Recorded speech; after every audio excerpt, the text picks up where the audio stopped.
Hello everybody, welcome back to the stream, welcome back to Gran Turismo 3. And we're here for another stream. And I'm a bit earlier than usual to make up for last week where I was a bit later. And I feel like we'll need that extra time because I want to knock out the rest of this championship in one shot pretty much. So I think we have enough time to do that today. So yeah, hopefully you guys had a good week. We're here for the weekend again. And back for another GT3 stream. I couldn't make any progress on this during the week because I got really busy with work and I'm cranking up studying for my exam, so I just can't do those night streams anymore, so I'm glad we're done with endurances. Because we can do a bit shorter chunks, whatever. I think we're going to start timer, we'll get racing right away. So just a quick refresher, we're in the Dream Car Championship. We got our super license last week. And we're in a GT40 race car, and so far, this GT40 is holding up. Timer back on for session number 2.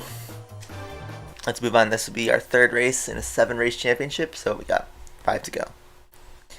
And I don't remember what the track order is. Drop Mountain. Okay. Let me just check the setup again, because if I remember correctly, we kind of dominated the race. And our tire choice was fine. I think I'm going to keep the upgrade.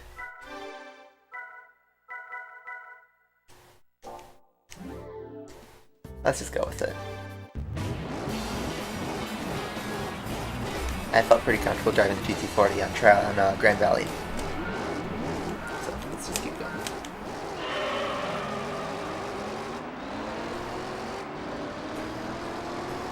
Yes, we are driving. We're going to hit 100 hours, by the way, within this championship. Which is crazy. This has been a long playthrough. We are not done yet.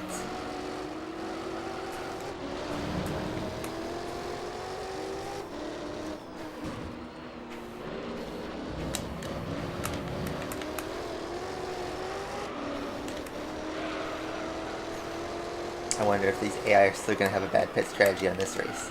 The FTO and ZZ2 are the fastest on the grid, but I think they're running soft tires. They pit more than they should.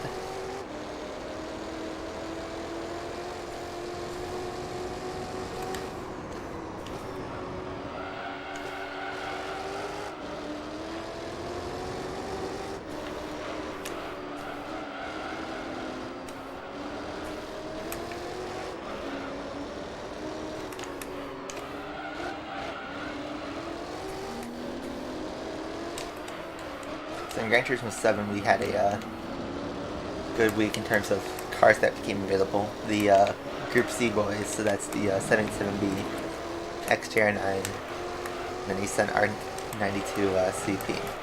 All became available in the Legendary dealership, and amazingly, they aren't $20 million each. They were only around $2 million more or less. 77B was the cheapest at like 1.8 million. It's crazy. So yeah, I sniped up all three of those. And you haven't bought them in GT7, I highly recommend them. Even if they eventually become prize cards somewhere later down the line, you just want to have them.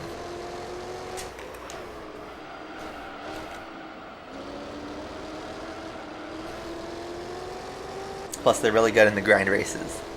That Sardegna race is really good with the Group 1 cars. Oh, I went back into the timing camera.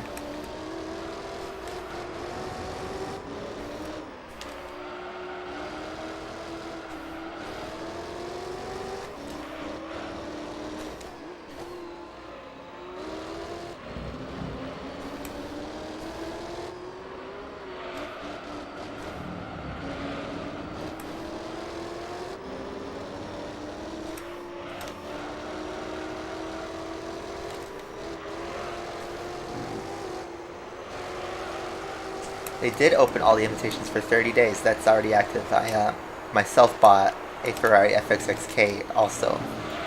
It was kind of overshadowed by the Group C, but yes. You can now buy every single car in Brand Central if you want to. No invitation roulette luck needed.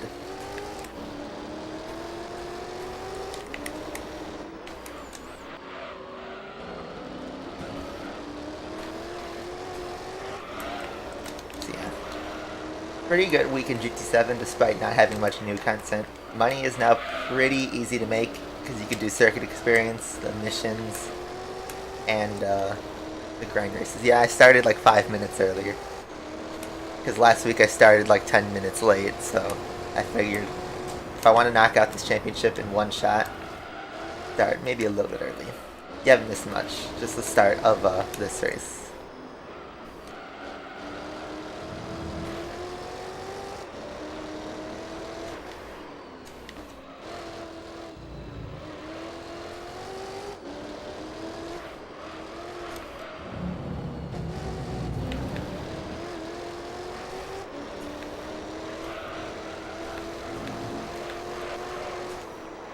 Weird because the AI seem to be so fast at the start of the race and then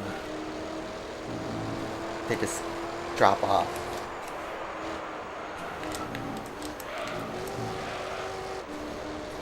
Yeah, we're doing Dream Car Championship.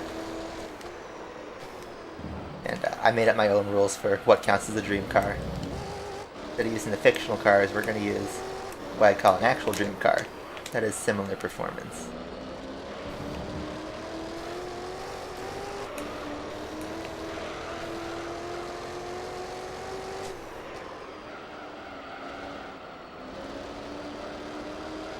I forget if this is like a roster. The GT40 is part of the Dream Car Championship in GT5 or 6. It should be though.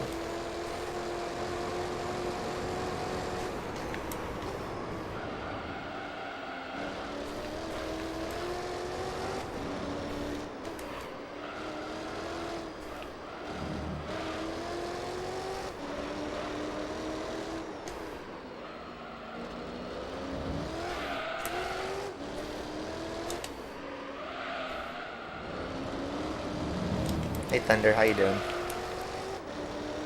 Good seeing you again.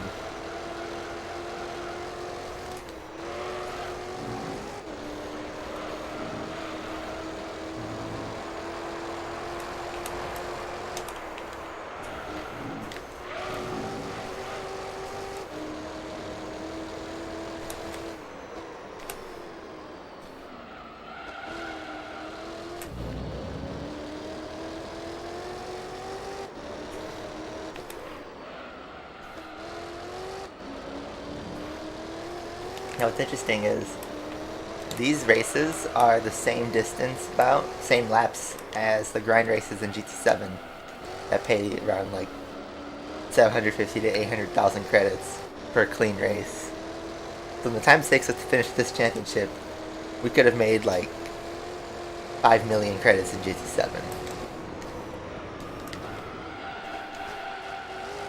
But instead we're playing GT3.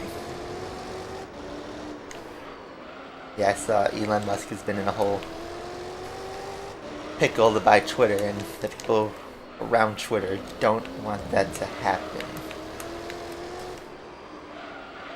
I don't personally support that, although I understand that, yeah, billionaires own plenty of companies that we use all the time. But I feel like this is all spite so that Elon could take down that kid who's tracking his plane, even though that's public information. I feel like this is all an attempt just to take down that account, so he just owns it. Just something personal.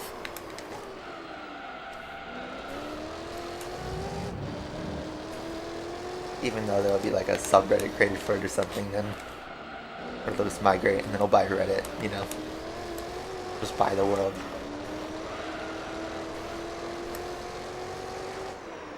So we are completely gapping the field. Even though we had to, like, you know, actually pass for the lead on like lap 3. This field doesn't seem to know pacing, or they don't seem to improve their lap times at all. Rather, they regress.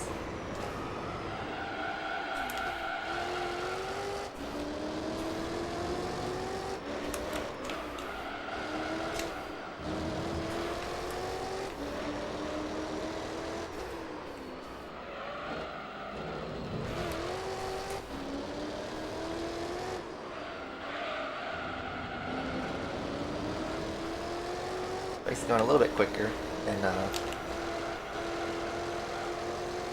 Grand Valley test course races. Big jump. And a big slide. I think we'll pit on lap 8. Do a 1-stop.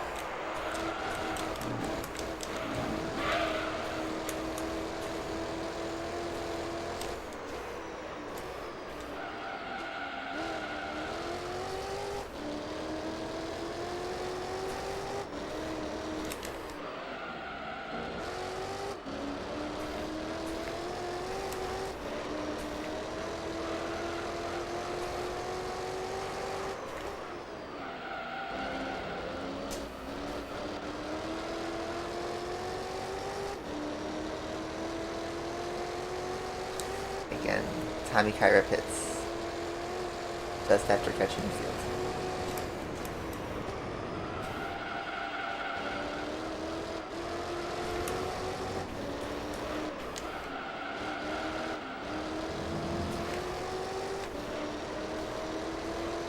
Yeah, Max DNF'd again. This championship is getting spicy already, and it's round 3.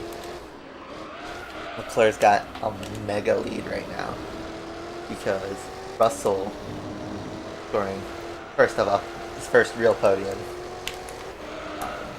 but Russell's second in the standings because he had no huge drama. Meanwhile, everyone else is like DNF'd and had bad races around him, except for Charles.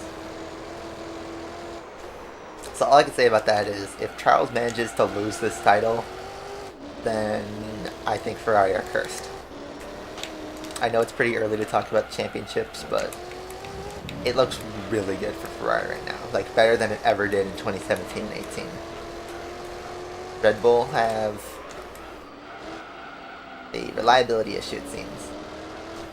And they also have a pace issue.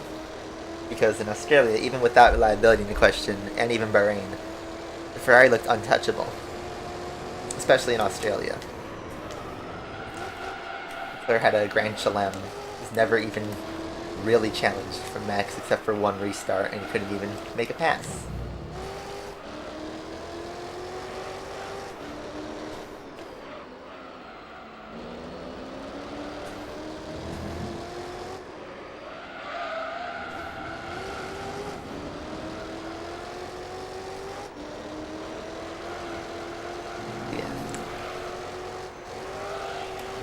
I will say, if Ferrari does collapse, it actually looks pretty good for Mercedes, despite them, you know, being clear third fastest. And nothing more than that.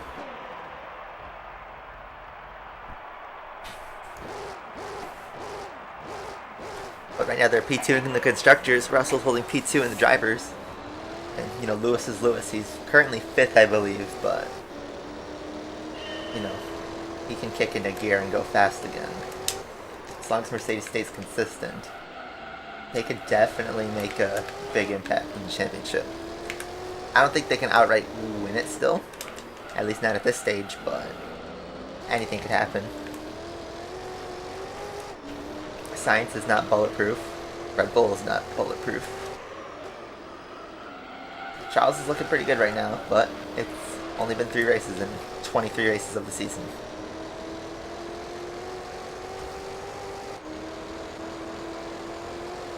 Yeah, Williams got a point after a crazy strategy for Albon, where he did 99% of the race on a hard tire, pit on the last lap, and managed to get a point.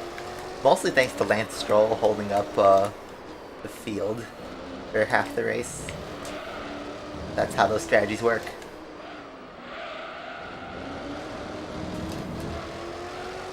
So that means now Aston Martin is 10th place and last in the standings.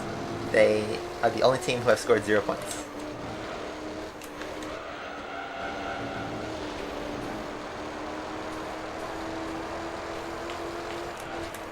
And Aston's particularly had a miserable weekend in Australia.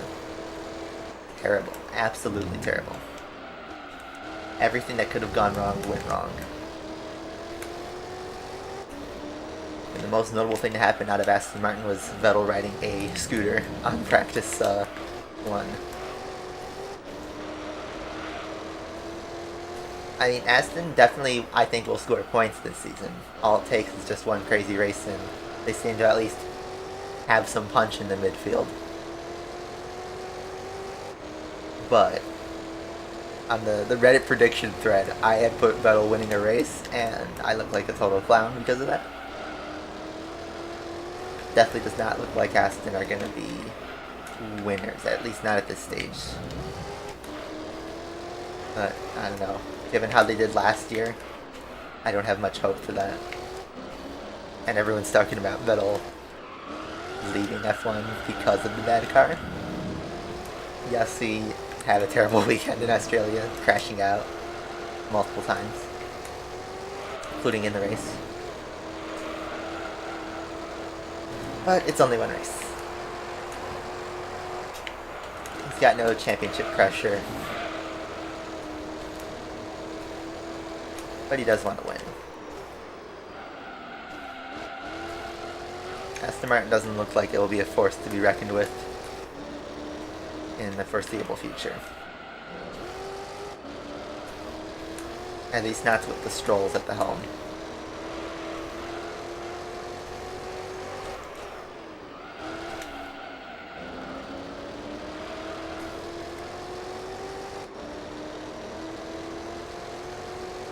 Also, Haas had a pretty quiet weekend last weekend. They didn't make it to Q3, and they didn't score points.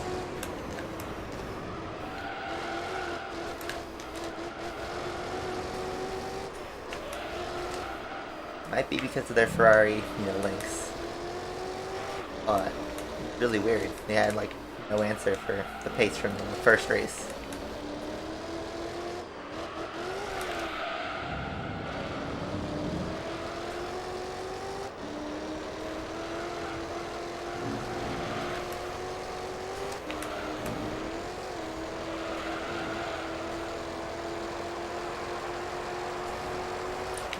Nice.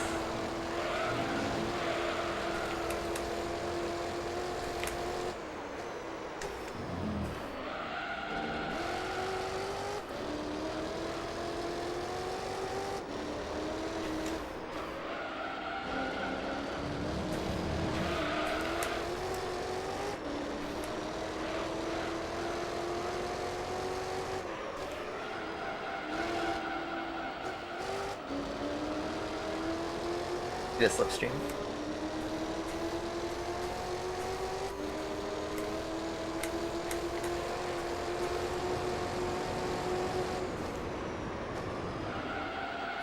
It's a little late on the brakes there. Still made the corner.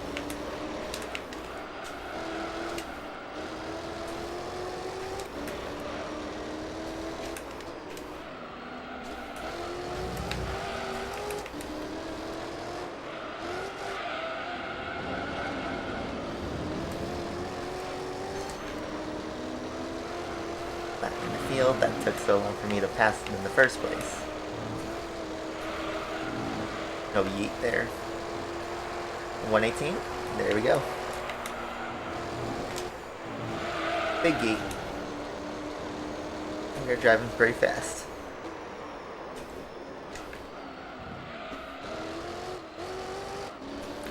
Yeah, the engine issue would probably come back to haunt him. I don't know. I feel like his Australia was just down to that was his first race of the year. He crashed out in practice and had limited running because of the engine issues in FP1. And in the race, his car's kind of a dog. I mean, you all saw the clips from Hulkenberg and Stroll earlier in the year of the car doing the understeer and oversteer. And especially with Vettel at the wheel, that's not a good recipe.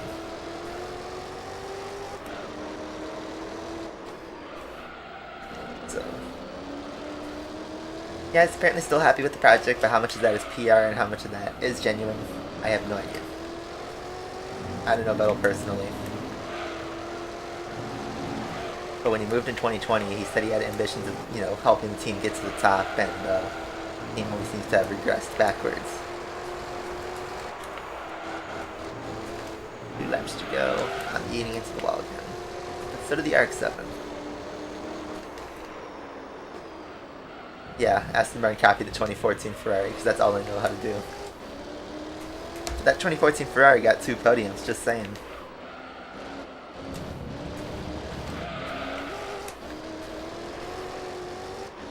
Was often in the top 5 too. Doesn't seem to be the case this year.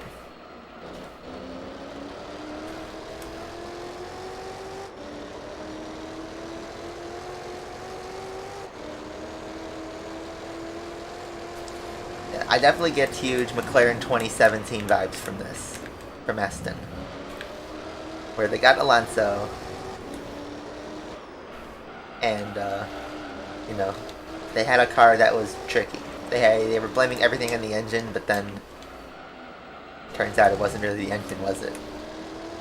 Because Mercedes seemed to be doing fine. McLaren went from last place in Bahrain to a P5 and P6 in Australia. So it's more of Aston, I think, have built a tricky car, trickier than McLaren even.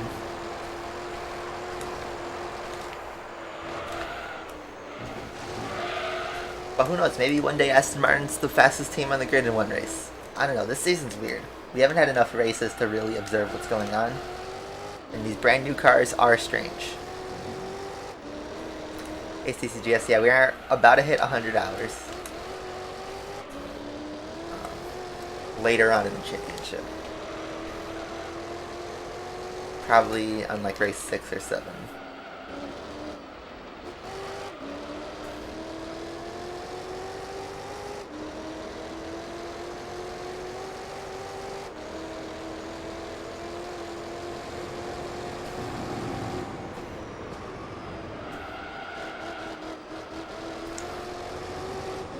Aston does have a B-spec car on the way, so maybe their luck could change. I don't know. I think this year just ignore Aston and get on the Ferrari hype train, I guess.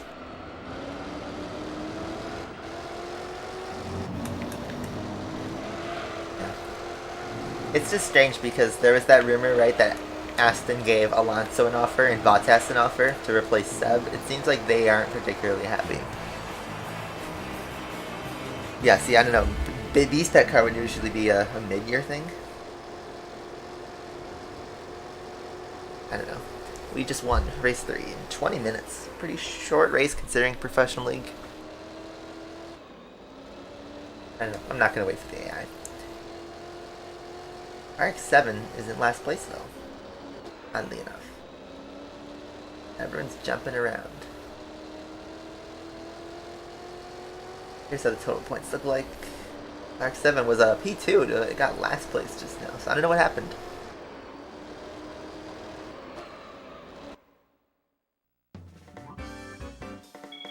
Anyway, we get some big money. Again, money's not really an issue though. I'm gonna run to the bathroom real quick, and I'll let this replay record.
Got some good replay shots, maybe. Let's see. Turn on alerts. Oh, pretty good stuff. Let's see. Good shots of the GT40. Anything of me going side by side with the AI though?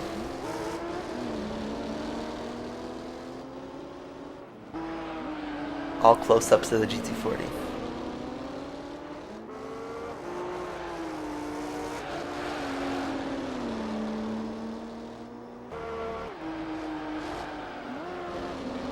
That could be good, maybe. Or that. Alright, I think I got enough replay shots. Let's keep going forward.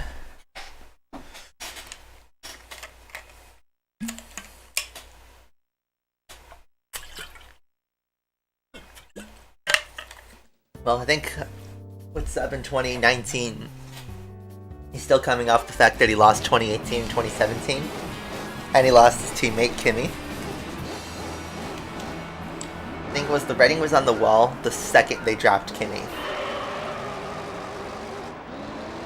Because if they dropped Kimi for the young driver, Charles was 20, I believe, when he was signed, 20 or 21. You know, that shows everyone on the grid that they believe in Leclerc to be the future of the team. So, for Seb, that meant win the title right now, or we're not support a year later. Hey, look at that, oil lamp came on. I didn't even notice that. Did that happen in Trial Mountain? I have no idea. Anyway. Yeah. Ferrari put their trust in Leclerc since 2018, and now they seem to be getting their payout. And if they win the title with Charles, that would be seen as the right move. I mean, I think right now everyone thinks that was kind of the right move. I will say it would have been nice to see what Seb could do with that Ferrari, but Carlos seems like the right number 2 driver. Seb wouldn't be happy being a number 2, otherwise he would have signed with Red Bull.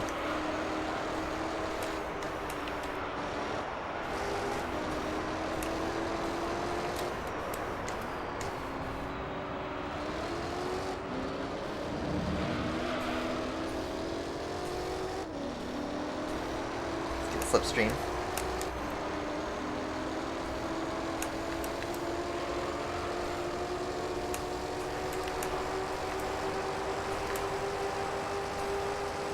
Less than a tenth in there. We hit top speed. FTO goes for a big send, but too big of a send. Yeah, F1 is going to Imola next weekend. They brought it back in 2020, and it's been a recurring race, and I believe it has contract till 2025. How long before Mick goes to Ferrari? Ooh, see, I'm on the fence about that ever happening at all. Because here's the thing. Charles, I feel like is going to be the face of Ferrari for at least the next 5 years. He's young, he's fast, and especially if he wins the title this year, Ferrari will do everything they can to keep him. Until Charles gets sick of it, I believe.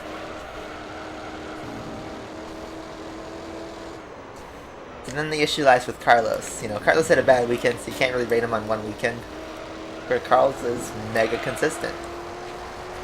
And he's fast and relatively young as well. The thing is, like, I'd argue that Mick hasn't done anything in the Haas to justify replacing Carlos. Because look what Carlos did in that McLaren, the Renault, and the Toro Rosso, but especially the McLaren those years. You know, he beat the Red Bull car, which was Gasly and Albon. And he finished, I think, 6th in 2020 or something like that. Something really good. Delivered really awesome races in 2019 and 2020. And in 2021, brought home 4 podiums. Charles can only bring home 1, just saying.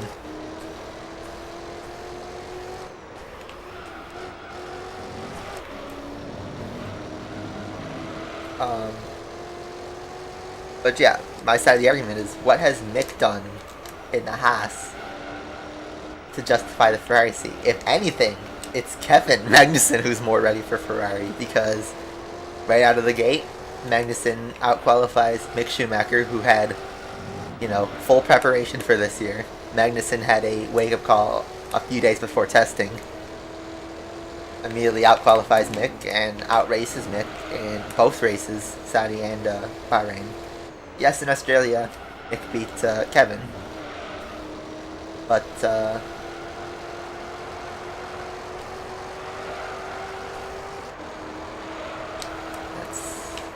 that's the thing, is like, what has Mick done to justify Ferrari? I'm not saying Kevin should be in the Ferrari. Kevin would be perfectly fine in the Haas, to be fair. But,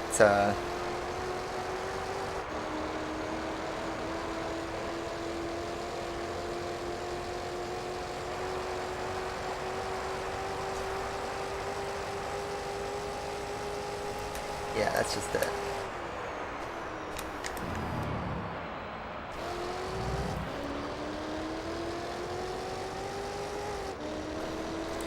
Yes, Kevin be like, I am speed.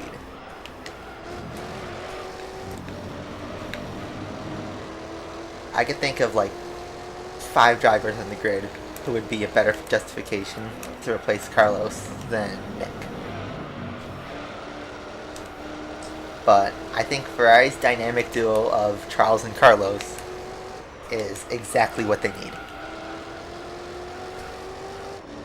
Now, 2 weeks ago I would have told you, like, Carlos is, yeah, a perfect dark horse for the title this year if he stays consistent, bringing home his podiums, but if he crashes out like he just did in Australia and drops these big points to Charles, then that's not going to happen.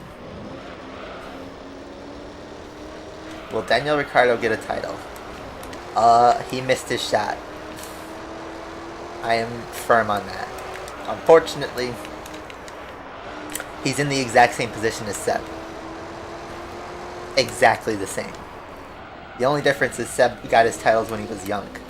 But Ricciardo had a dark horse title chance in 2018. Yes, that year didn't turn out the way it did, but you remember, Ricciardo was only a few points behind the leaders after Monaco that year.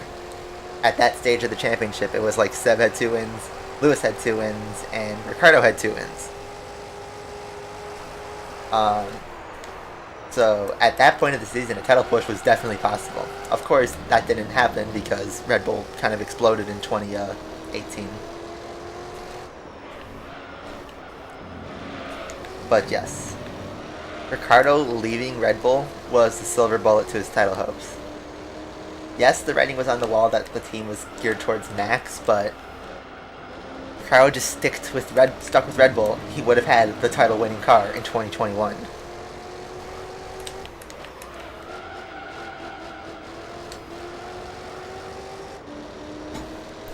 And, you know, He beat Max in 2017 and in 2016. Yeah, Max got a, not a head start because he's in Toro Rosso for the first part of the year, but... And then also there was reliability stuff for Max in 2017. But... if Ricciardo had a title chance, it would have been 2021. And if he loses to Max, well then, he loses to Max.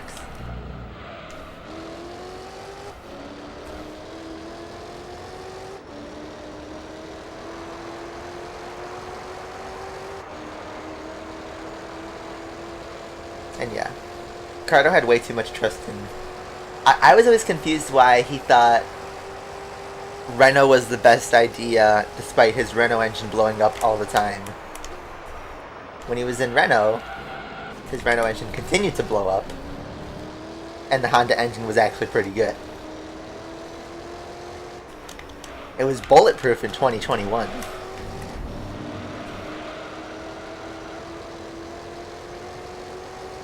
Can Perez get the title? Right now Perez is ahead of Max in the championship, but that's because Max had more DNFs. I would have said definitely no, and I still think no. Over the course of a 23 race season, I think Max will, pass Checo, because Max gets those big wins. And Checo, I mean, let's be real, he's only won races because of other people's misfortune. Look at Sakir with, Mercedes implosion, and then look at Baku 2021 with, Max having the tire blowout. If it weren't for those two events, Checo would still be sitting on 0 wins. Now, did he get screwed over in Saudi? Absolutely. He should have won that race. But, that's just luck of the draw, really.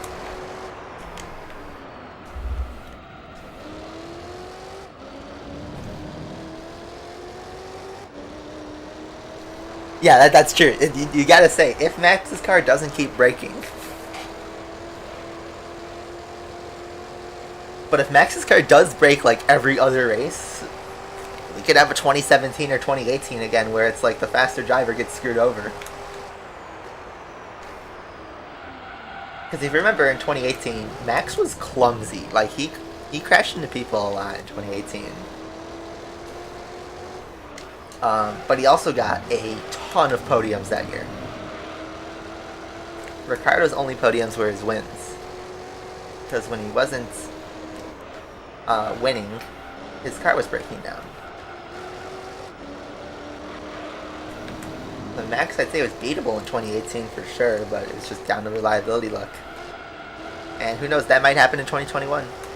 I mean, that's exactly what happened to Max in 2017, was his engine kept blowing up.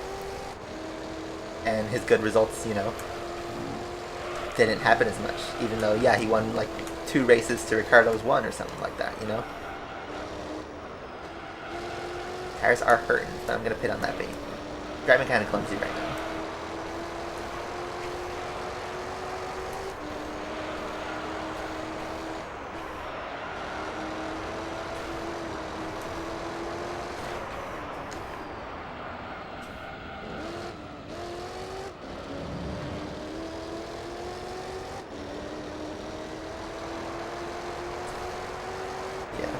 It just looks really good for Ferrari right now in this year's championship. I'd say it's the best it's ever looked for Ferrari since 2008. They have the clear best car, I'd say.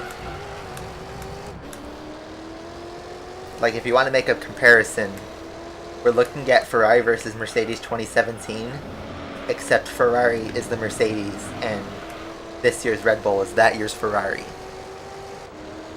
They have similar pace, but Ferrari looks like the better prepared team, which is exactly what happened in that year.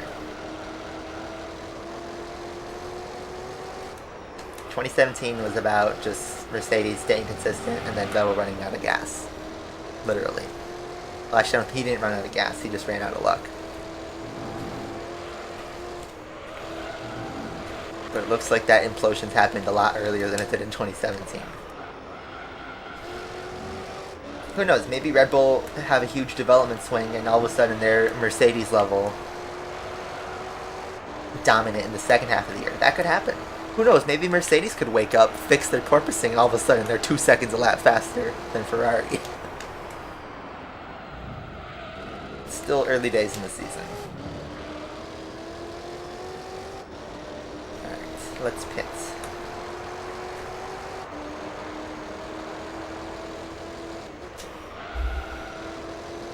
Almost hit the barrier there.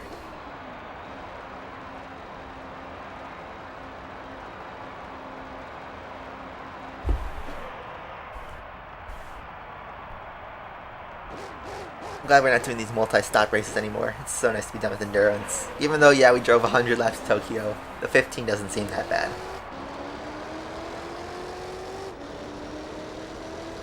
It's like an average GC7 grind race. We will finish this championship today.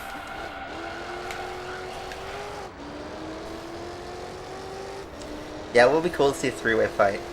You know, the more people in the championship fight, the better. I know everyone's like, the vast majority of social media wants Mercedes to stay where they are for some odd reason. But, you know, just saying, Ferrari is kind of what Mercedes were the last 7-8 years. It just turns out. Like, I guarantee you guys, like, if Leclerc's winning every single race this year, the Ferrari fans will love it, just like how the Mercedes fans love the dominance. But the general F1 community, as soon as Charles gets one title, they're going to want someone else to win. And Charles will start getting, you know, the same hate that, like, Vettel and Schumacher did. I wouldn't say Hamilton because that's multiple components at the same time. But people were already cheering for Max to lose this year, I saw on Twitter. And yeah, you don't take F1 Twitter seriously, but I literally saw people saying, I don't care about Max, I just wanted him to beat Hamilton. But this year, nobody cares if he defends his title, you know? Which, yes, that ignores the tons of Max fans that have spawned from last year and the previous years. But that's just how the sports community is like. They don't want to see a Tom Brady dominance.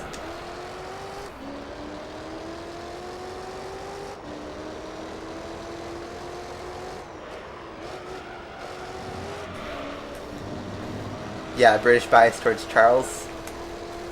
I mean, everyone's hyped for Charles because, remember, at this point, he's only won 4 races now in his whole career. Lewis has won, like, what, like 103 or something like that? Despite Charles being on the grid for, you know, this many years, getting his podiums, last week was only his 4th win ever. But there's 23 races in the season. That means there's 20 races left. Charles could end the season on 24 wins, just saying. I don't think that will come to that. But if Charles ends the season on 24 wins, then yeah, people are going to get bored of it. And yeah, part of that is because of race inflation. You know, old seasons used to have like 15 races in a championship, and now it's, you know, 150% of that. So if you scaled like Schumacher's win rate to a modern calendar, he'd probably have just as many wins, or more than Hamilton for sure.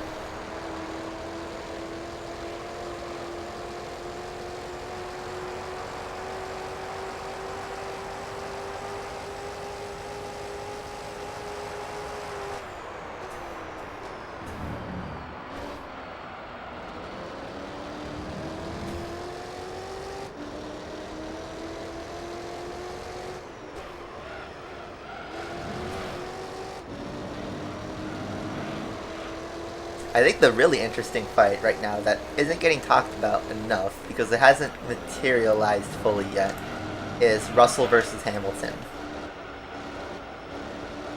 Right now, Russell has P2 in the standings over Hamilton's P5 because of mainly Saudi Arabia. Because both of them had a 3rd and 4th place, you know, but George scored 5th at Saudi where Hamilton only got 10th. So that makes the difference. However, in the media, I think it was Hamilton and Russell both said that they just want to keep scoring points for the team. But let's say Mercedes develops and has a title-winning car at the halfway point of the season. What happens at that point? Like, do they both just try to stay consistent, bringing home double finishes? Or does one of them try for a title push? A serious title push? I don't know the answer to that question.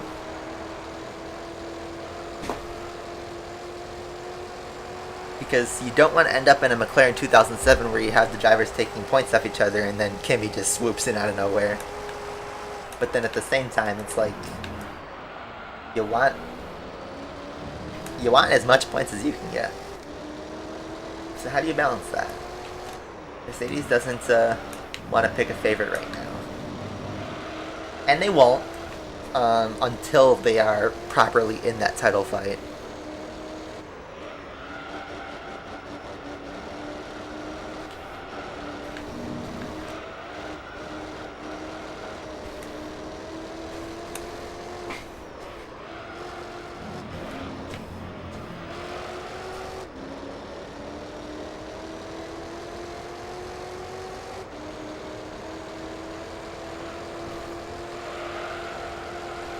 Throttle, oh, we bumped the wall.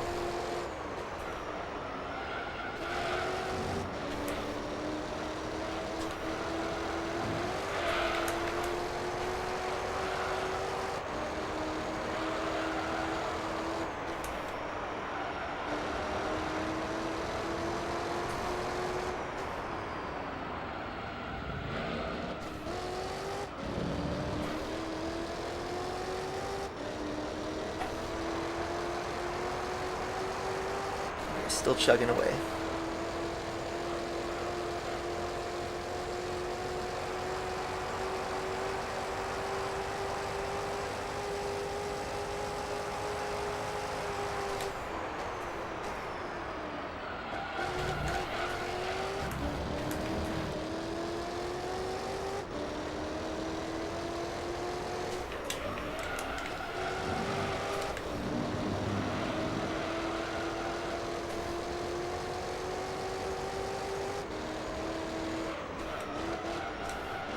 I mean, that's just called being, hype in general.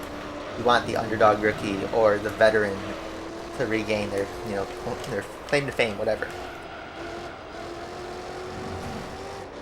But yeah, what happens to the driver like Sainz or Gasly or Ocon,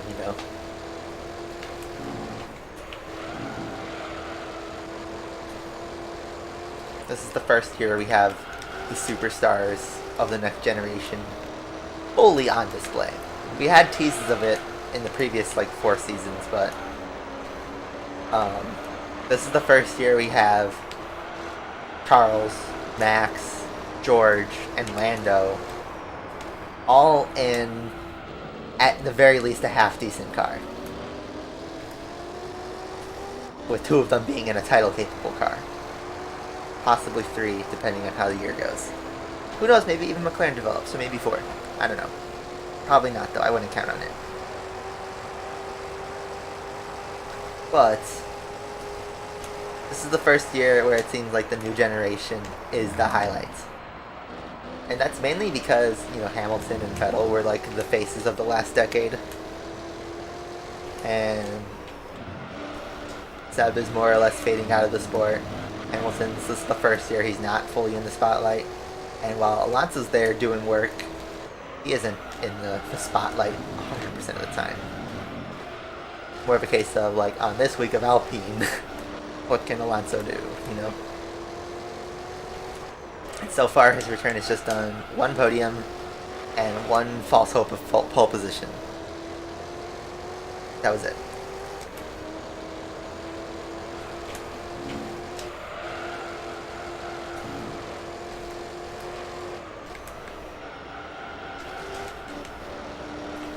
Kept in 4th.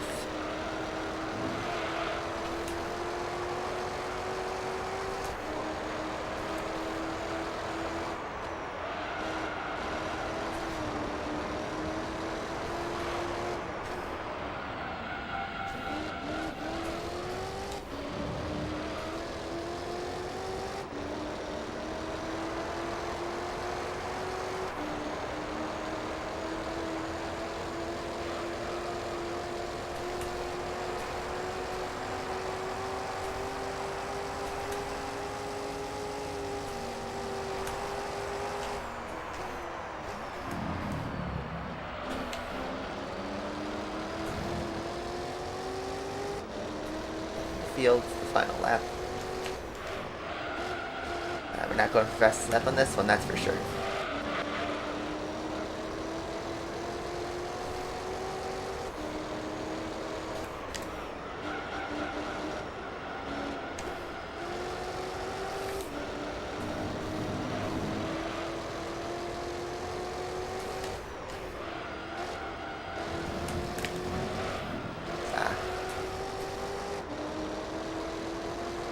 GT40 vibe. These tires aren't perfect. And my driving isn't either.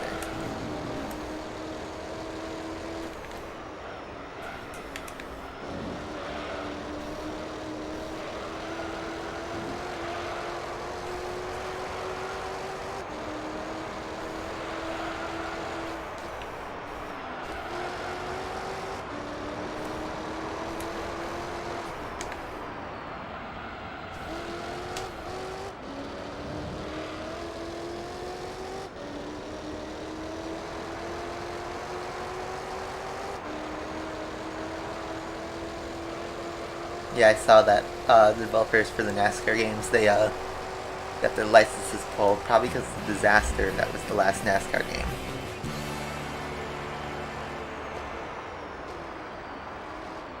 Alright, so that's race 3 done. RX-7 is in a much better spot than Trial Mountain, strangely enough. Let's see how that ends up in the points. I believe the S2000 will hold second place. Yes. Only by 2 points though. But this is a short championship, relatively speaking. We're already 2 races ahead. Which means we could have the title wrapped up by the next race, but, you know, whatever. Alright, let's go to the next session.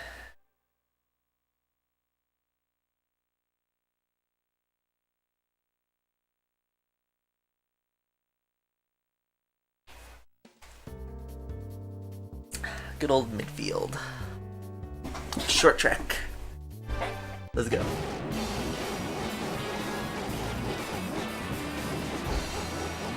Probably the last 2 races like Route 11 and Monaco or something like that.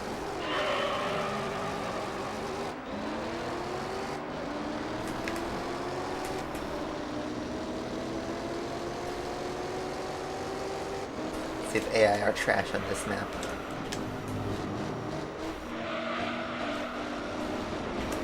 They go wide.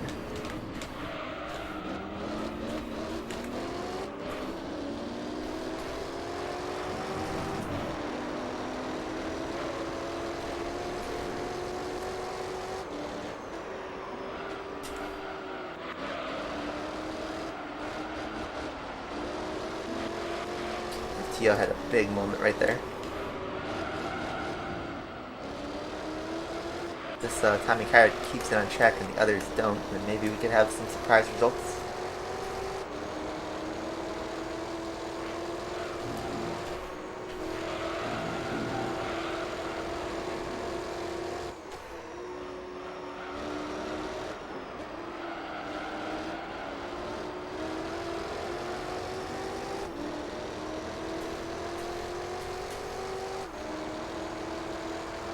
Probably have up the gear ratio just a tick, but whatever. Actually, no, it's perfect.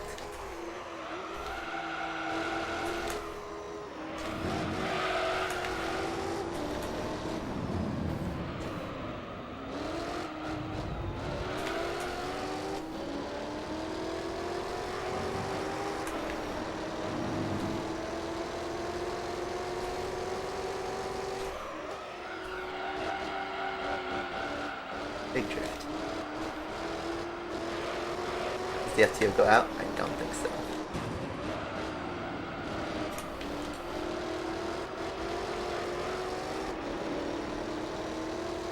Pretty good fight we're having so far with the Tommy Kyra. This car probably could win with the stock, no upgrades, but it would just take longer than... Our pit strategy is still dominant. But it's weird, because like we want to keep on the same speed as the AI. And like here the AI is matching the speed. Alright, we got a slipstream here.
The ZZ2 pits after 3 laps. Wow, that's pathetic.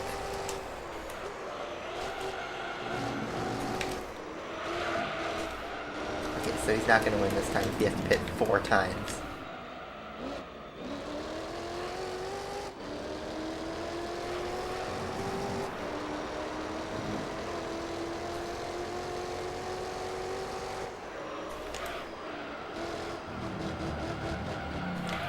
Big spin, we saved it though.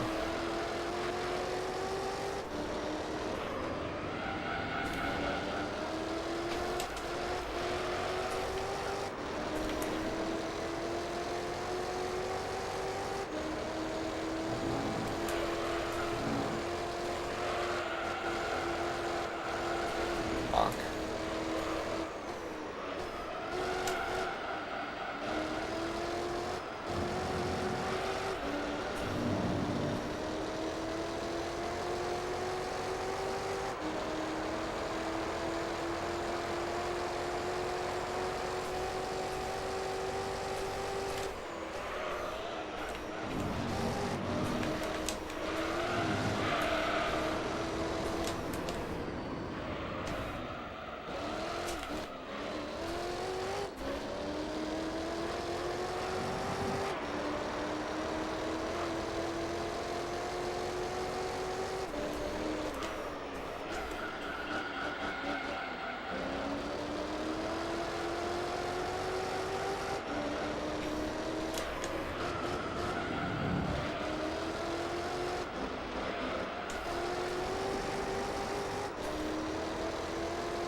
Big drift. Oh yeah, I guess another news this week. So I finally bought Forza Horizon 5 because it went on sale. And even though I didn't love the price, I figured, well, this game doesn't seem to want to drop in price significantly, so might as well just grab it while it's still relevant. So yeah, I played it for a couple hours this week. Didn't have that much time, but I did pick it up. Your condolences. I thought it's so far a pretty good game, but the only leering thought is that I was just thinking the whole time, like, this is just Horizon 4, just with the new map. Which, that doesn't necessarily mean a bad thing by any means, but you know, I started the game, I bought the Ultimate Edition. That means I started the game with 62 cars. Which, talk about a difference to GT7's starting, or any racing game really. What racing game starts you out with 62 cars in your garage? And yeah, that was because I started the game late, and after that was the DLC cars, but there was like a bunch of cars that gave me more loyalty. They gave me a supercar for every old Forza game that I had on my Xbox account. So that was like, you know, the old the 4GT, Centenario, the Senna, the Viper, P1, like every cover car from those old Forza games. And then they gave me like the welcome pack, and like you immediately start with the Corvette C8, and I got a bunch of wheel spins, and we were just randomly gifted cars. So yeah, all in all, I started with like 60 cars, 30 of them being non-DLC. And you know, half of them being like supercars, so it's like, you know, I do a few races and next thing you know, I'm sitting at 900,000 credits, haven't purchased a single car, and I'm just getting free cars, just like crazy. And the AI, I don't know if it's just me, but the AI seem a lot, not necessarily harder, but a lot more unfair. Like, you show up with a car, and if it isn't like specifically set up, the AI is just gonna smoke you.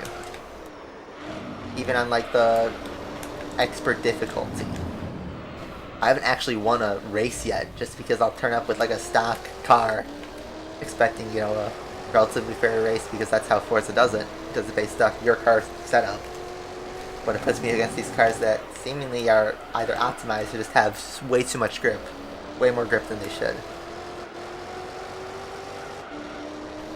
That doesn't really make it fun then. Unless I drop the difficulty way below. And then, yeah, in terms of the actual event variety, the races are just the races, you know. The map, I will say, is pretty cool. I like the Mexico map. A lot of the stuff there, pretty cool. Little cities, the open roads, the highway. It's a good map. I'd say it's a very good map. But, I don't know, yeah, the progression just feels like, yep, I'm just doing this just to do this. And you're like given something every 5 seconds. I hear like once you get past the main fluff of the single player, it does become difficult to like progress. But yeah, I feel like I'm playing the game with like cheat codes with the Ultimate Edition because it gives you like VIP, so the houses are free. It gives you a free car voucher, so you could buy like any car in the auto show you want. So that means you could buy the $30 million Shelby Cobra. It's just so that you don't have to pay for it. Imagine GT7 doing something like that.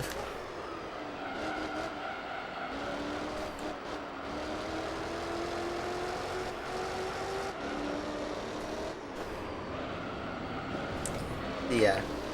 I think the formula needs to be something else, you know. Everyone rates this game a 10 out of 10. You know, all the game journalists love this game. I see why they love it. And I'm not going to be that, you know, Giga Chad whatever that says, you know, I actually don't like it, you know, because I still think it's a good game, yes. It's a very good, well-made game. But it just, nothing feels show-stopping to me. I don't know if that's because I'm older, I'm not 15 anymore, when I used to really play Forza a lot. But, I don't know, it just doesn't seem all that impressive to me. And most of the DLC cars they add in the game are just old Forza cars coming back. Yes, that sounds a lot like Gran Turismo right now. But, you know, a lot of Forza models are outdated. And part of this is because of my PC being from 2017, my laptop, but the game doesn't look super impressive on the PC version. Yes, my graphics aren't turned up to the best settings. And I'm having huge issues with it not being on an SSD, and I tried to clear space on my SSD on my computer, and I just cannot find 110 gigs to run a game on it. I need to either buy a NVMe SSD and just have it linked by USB, which I'm not super comfortable with that, or I need to buy an Xbox Series X, or a Series S at least. And at that point, it's like, I'll just play the game at low settings with the long load times. I don't know. My game experience hasn't been 10 out of 10. Part of it is because of, you know, the issues with my computer, and then the other part is I just feel like the game just feels the same as Horizon 4, which Horizon 4 felt pretty much the same as Horizon 3, you know? I'm not saying that's necessarily a bad thing, but, you know, it's like I didn't need to buy this game at launch. Which I didn't. I'm glad I necessarily didn't, but at the end of the day I only saved like $15, so.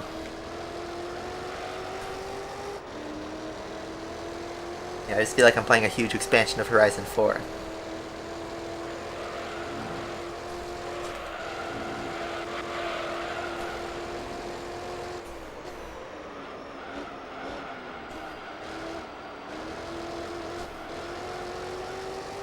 I mean, I'll still keep playing it. I'm probably going to sink like 50 or 100 hours in it like I did with Horizon 4.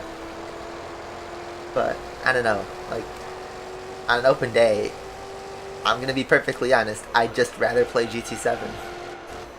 Even though it has less cars, different style game, shorter game, I'd argue, maybe. I just have more fun driving in GT7.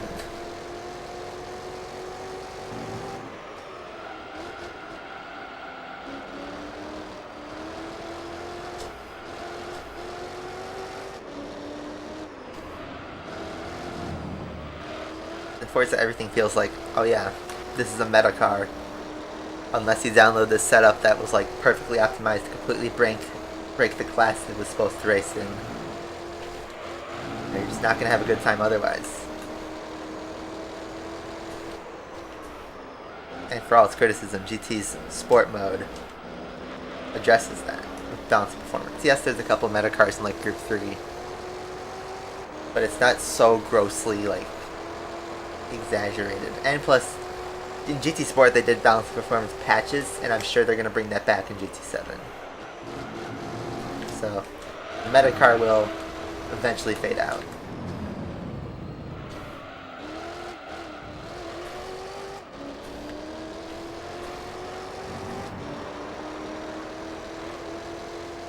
Tonight on Gear cars. I missed when it was Clarkson, the Top Gear guys on the Forza Vistas. Yeah, Bop's already in GT7. I'm saying the Bop patches though. Remember in GT7 where like they'd adjust the balance performance so that if there was a meta car, they would patch that out and nerf it. They'd buff and nerf some cars. I'm sure they're gonna bring that back to GT7 in the next update. They're gonna nerf the Peugeot RCZ and the Mazda Atenza. Probably give it less power or something. Although I've heard that it's not because the RCZ is a faster car, it's because it's easier to throw around, so you can get more lap time out of it. Because rear-wheel drive cars are so tricky in GT7.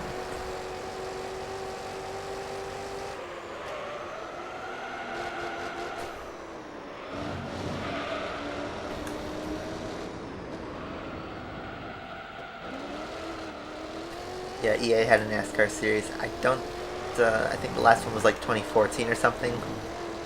I never played the EA Sports NASCARs. I feel like I don't think I ever owned a NASCAR game. I always like rented them when I was a kid. I don't remember which one they were. They were always on the PS2.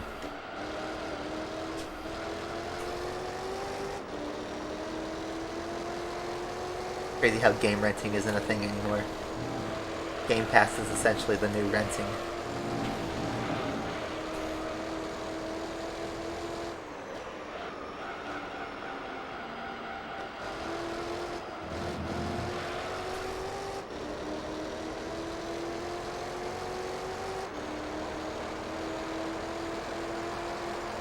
Last lap. This was a pretty quick race. When the sedan race car is faster than the F1, yeah.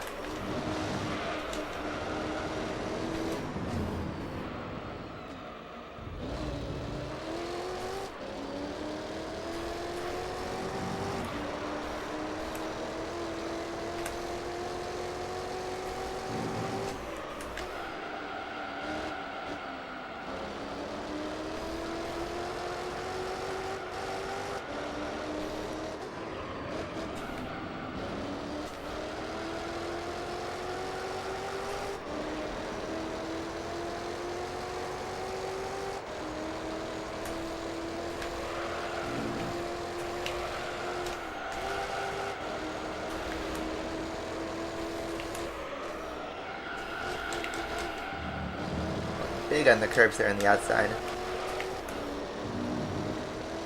Bring it on one last time. Can that S2000 get out of the pits before the guys behind me catch up? I don't know. Yet another one awaits. I think he made it across the line. Yes, he did. It's the Altezza coming past him. There you go. Only the RX-7 didn't get lapped in this race. It's a good job on the RX-7 to claw those points back.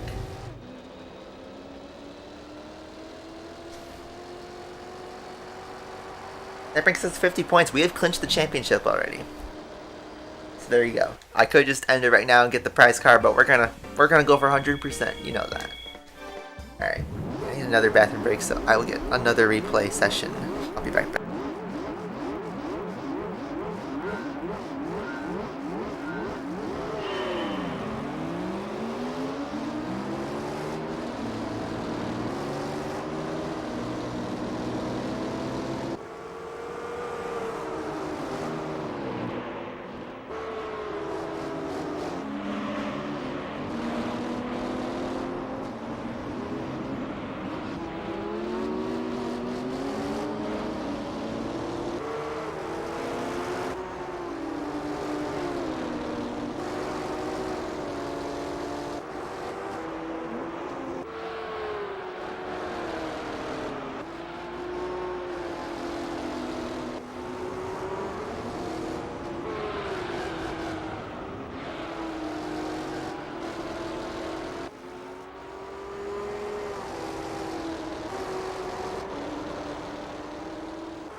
We're back.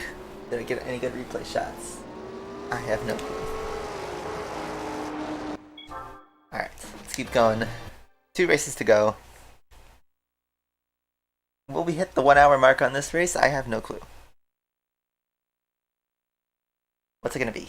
Route 11? Yeah, that's what I thought. Alright. This one's gonna drag, but we'll hit the 100 hour mark on this race, I'm pretty sure.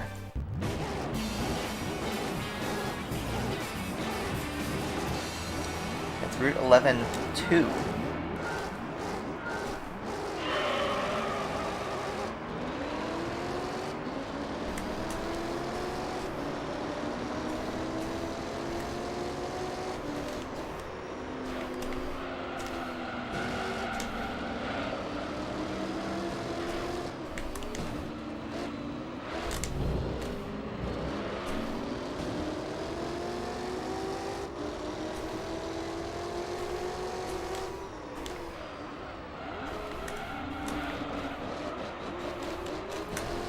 That we're in the lead within a couple corners. I should have put on softer tires, but whatever.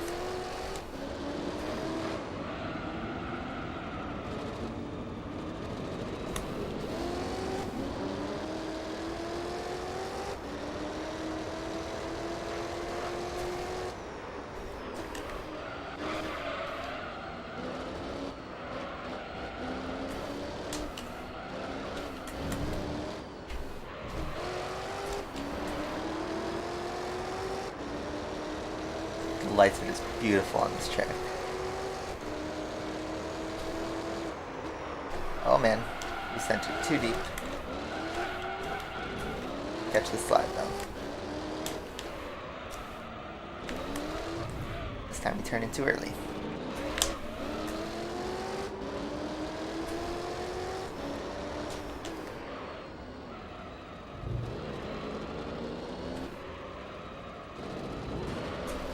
Thanks, CZ2. Bump. Or you know what? Will we hit 100 hours? What's going to be the lap time? It's going to be around 2 minutes average, isn't it? So that means 30 minutes, and if we're at 99.25, we'll be at 99.55 by the end of the race. There you go. We'll be on the last race. I think it's Monaco.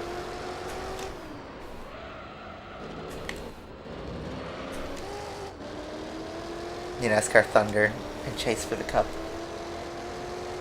feel like if I rented a game back then, it would have been one of the NASCAR Thunder games.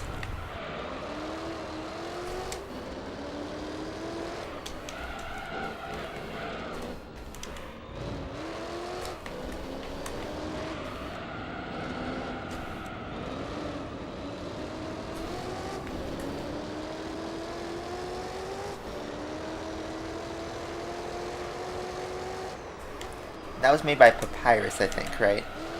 I don't remember. Papyrus, I believe, is the fan favorite studio.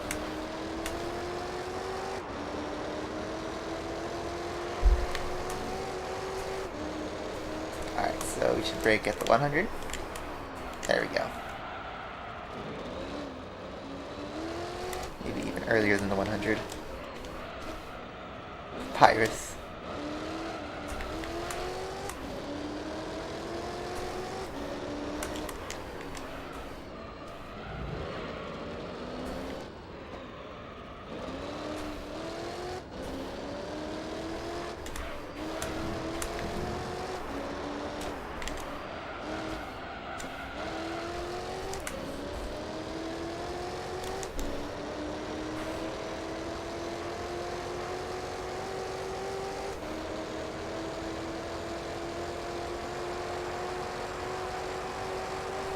Car 03. We broke way too early for that, I think. Or maybe we were just right. Making it calm and collected. So we bopped the wall. Probably could have thrown the super slicks and done a no stop race here, or whatever.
Is that a Gulf livery? It is a Gulf livery. It's a real Gulf livery too.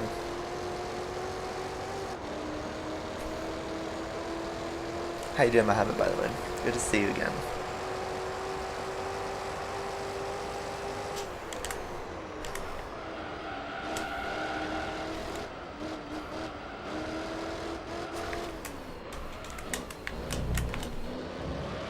Dump off the wall. Get a sub 150 maybe.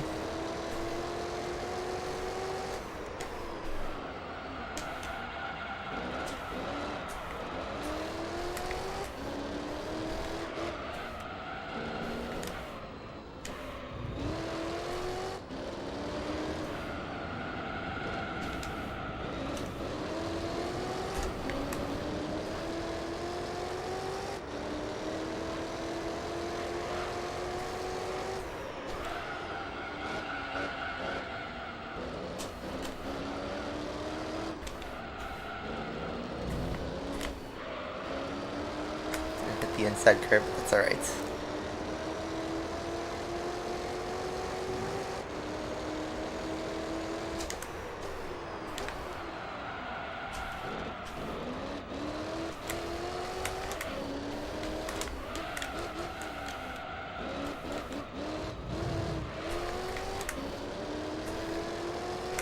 Yeah, EA Sports has kind of just been on regression since like the PS3 era, pretty much.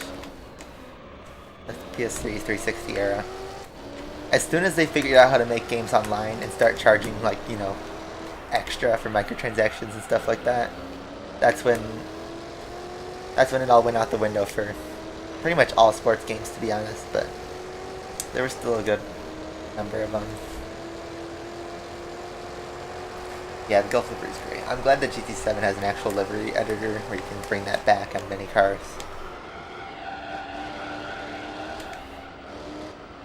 And what's really cool about GT7 is that a lot of the cars that you can wide body, like, create the special editions for a car. Like, for instance, if you take the McLaren F1 and put a wide body in it, you get the McLaren F1 LM, which is, like, really cool to me. That's like a way they, like, sort of doubled the car list in a way.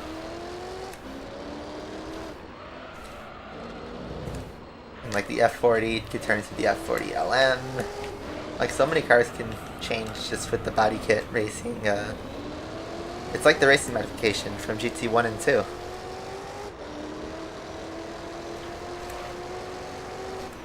Now, it's not the case for every car, of course. Some cars you can't wide body, and then some of them are just a wide body version. A lot of cars were sneaky like that. Which, to be fair, a lot of the road cars in GT7 are based off, or race cars based off road cars, right? So what happens if you take a wide body kit and put it on a road car? You get sort of the race car version.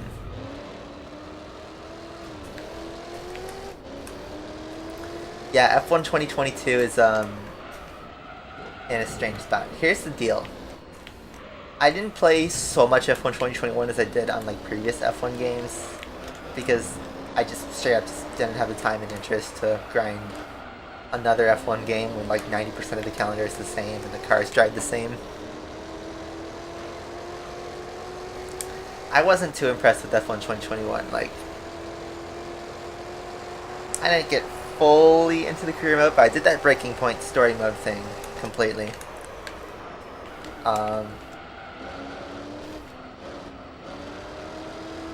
It just wasn't that impressive to me. It's like a similar feeling I got to Forza Horizon 5 in some way. I'd say Horizon 5 is a much better game, sure, but I just feel like, and again, I don't know if this is just me, but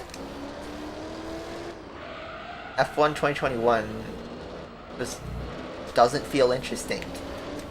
At least not to me. And yeah, I've played pretty much every F1 game since 2017. And each game I've played less and less because, you know, it's more or less the same game, same experience, and I have limited free time, so I'd rather play more unique experiences, like single-player games, like stuff I haven't experienced, like, I keep saying this over and over, but like Ratchet & Clank and Metal Gear Solid. I've never played those before, and they're unique, so I'd rather spend my free time experiencing those for the first time than experiencing F1 for like the 6th consecutive time.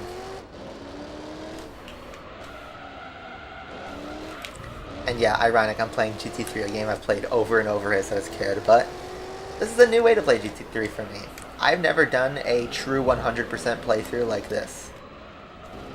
I've always had to like use cheat codes or like go sequence break or use an overpowered car for everything. I've never done a true 100% like this.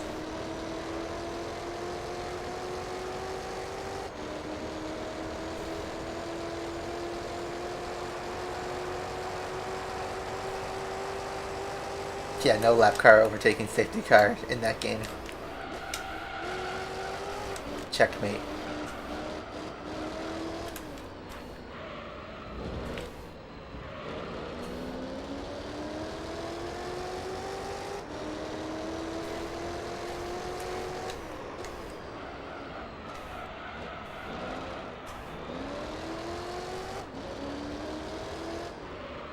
I feel like games in general these days just kind of like have no soul.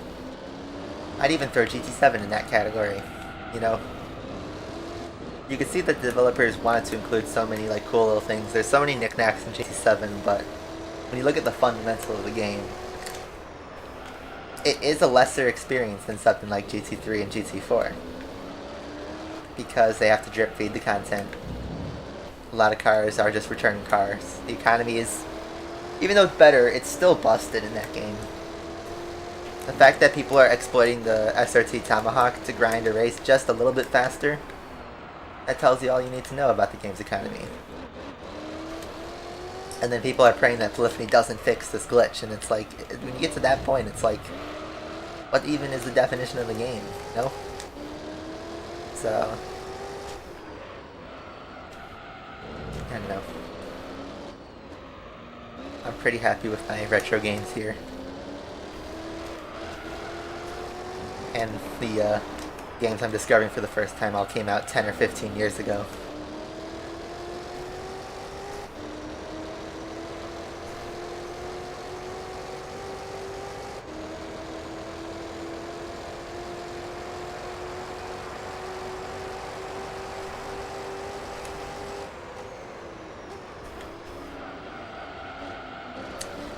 Yeah, NASCAR terminated their contract with Motorsport Games, I'm pretty sure. Or at least pulled the license. So, I think that studio's dead now. Which, you know, after the release of that last NASCAR game, just, not really surprising.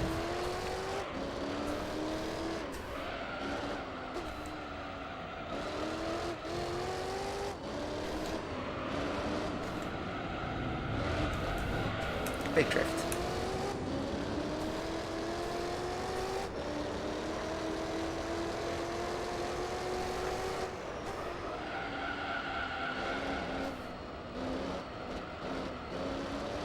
Yeah, the thing is, like, it's just Ignition got no QA testing.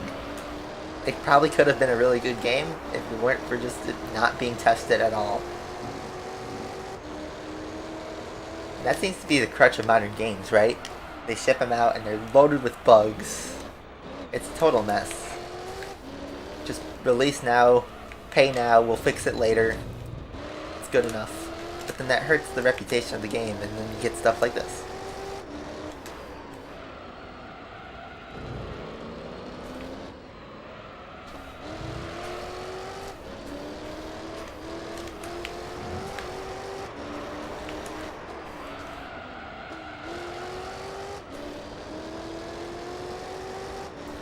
Alright, lap 8. Let's pit.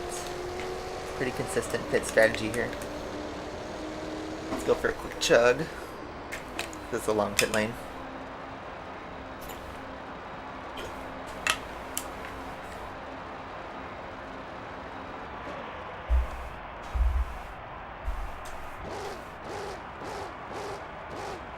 When I was playing GT3 as a teenager, did I ever fall asleep during race? No. Something I got really good at was sheer endurance during racing. You know, to better answer your question, maybe, I could turn my brain off completely when playing Gran Turismo. When I was grinding GT5 last year to get the Platinum Trophy, and I was grinding the A-Spec Endurance Race, especially the 24 Hours Le Mans, I just put in my headphones, put on, a playlist on Spotify, and I just sort of shut down internally, and just next time I come to my senses, 2-3 hours has passed in the endurance, and my lap times are bloody consistent. And that happens quite a bit when I'm doing this GT3 playthrough, when I'm doing these 20+ minute races. Even though I talk a lot more because, I'm streaming these. So I'm always trying to look out for chat. I never fully turn off. But, yeah, I don't know if it's just something I've just formed a habit with when I was younger, but I could have mega endurances if I enjoy the car I'm driving. Like that slide, not even thinking about it, and I just perfectly controlled it.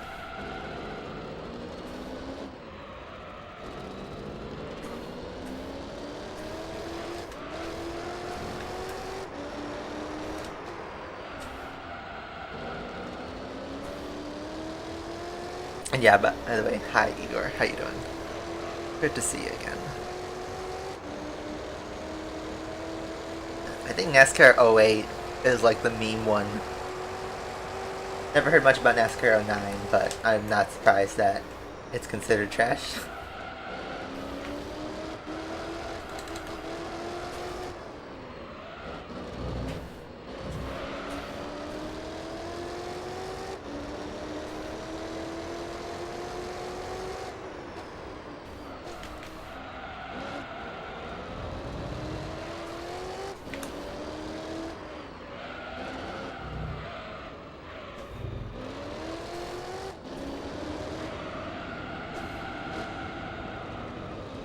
So, do you think Max is going to pull his name from the F1 license?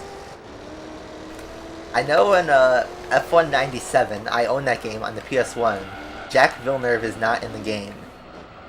It's just called, Player 1 Driver. It's like called Driver 1 Williams, that's what it is.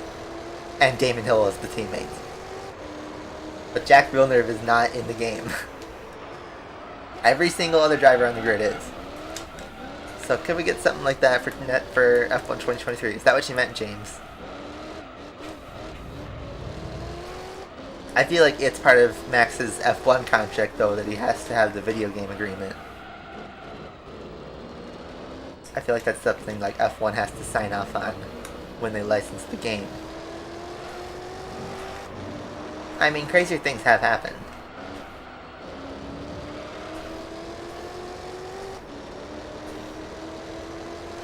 Ford driver from the PS2 WRC games. I have never played the PS2 WRCs, so I'm assuming it's a similar case.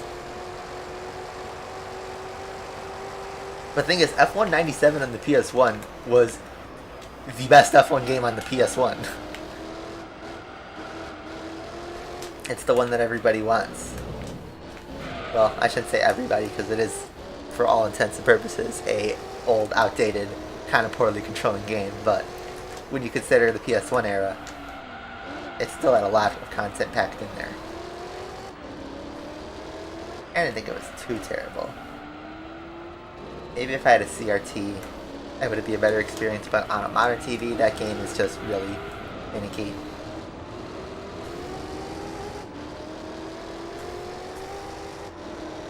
Instead of calling it as Ford driver.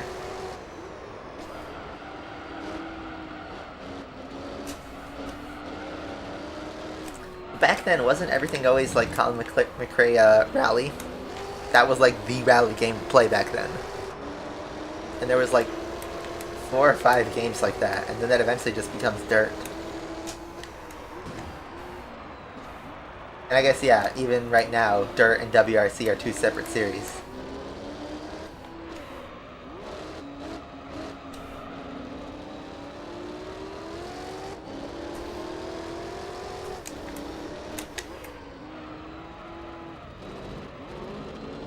I mean, In the WRC case, I believe that's probably because Colin McRae had his own video game at the time.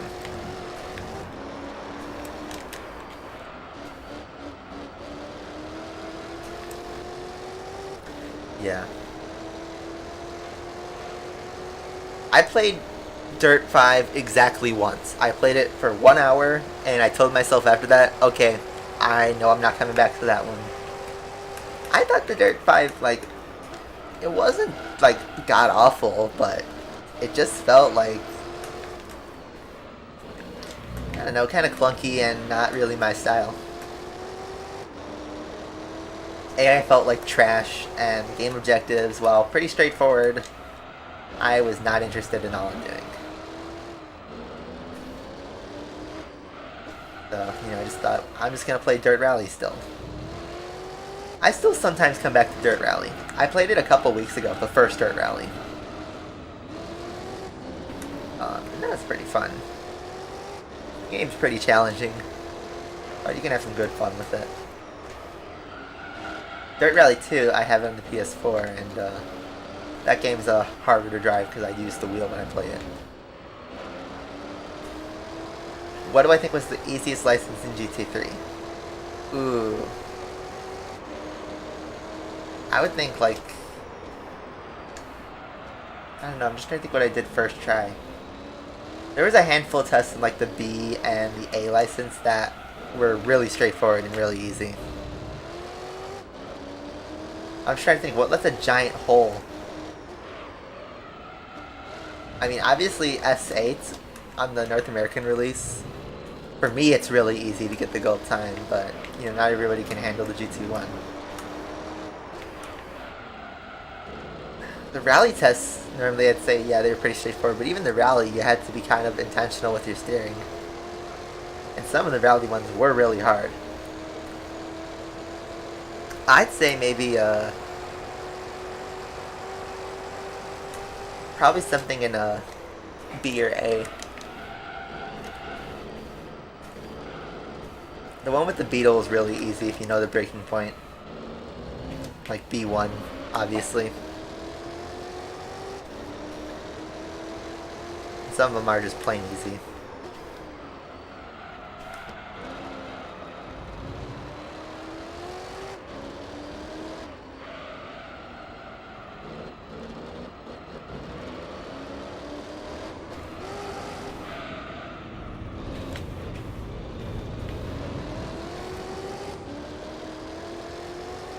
Yeah, Dirt Rally can be addictive.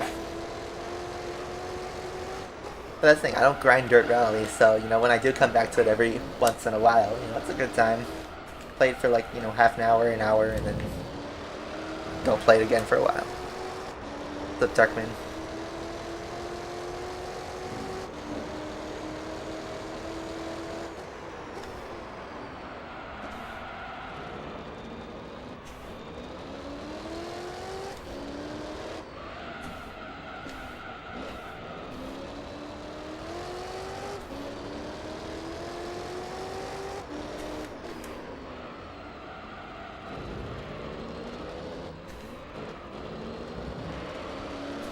About to lap the FTO again.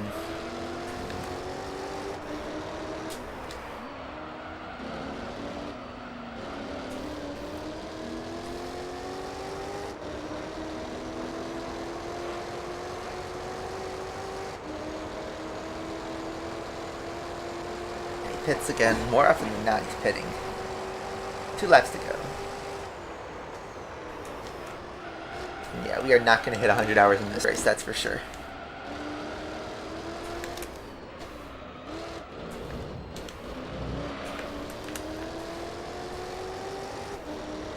Yeah, you are. Don't fully spoil it.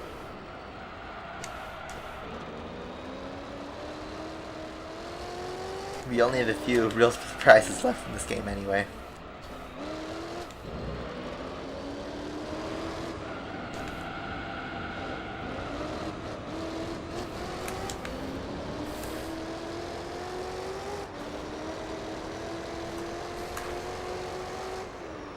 I guess while I have y'all here, I do have an open question for you guys about the next championship after this, since I could start thinking about it now.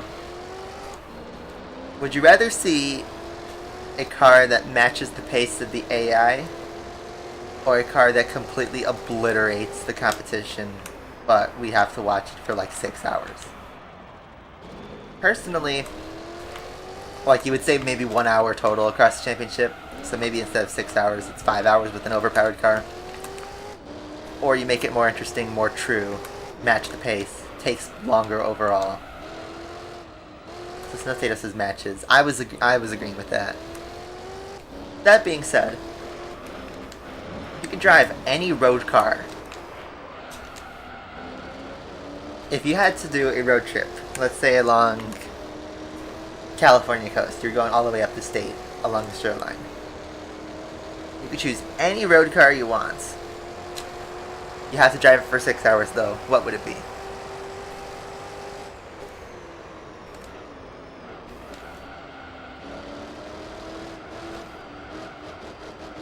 You get where I'm going with this?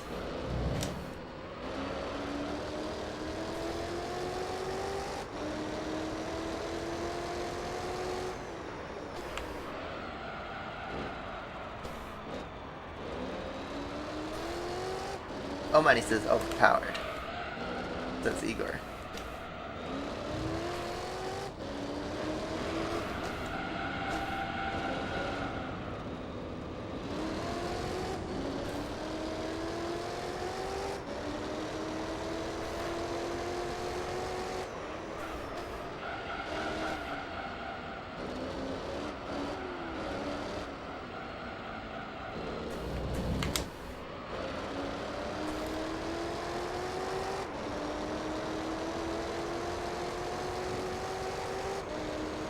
Personally, I was feeling like driving a,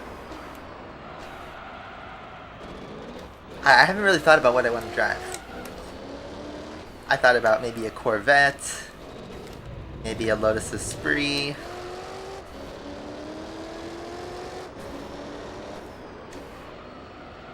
maybe even like an MR2, something like really slow that could really push it. Maybe a brand new Impreza. Mercedes F1, yeah.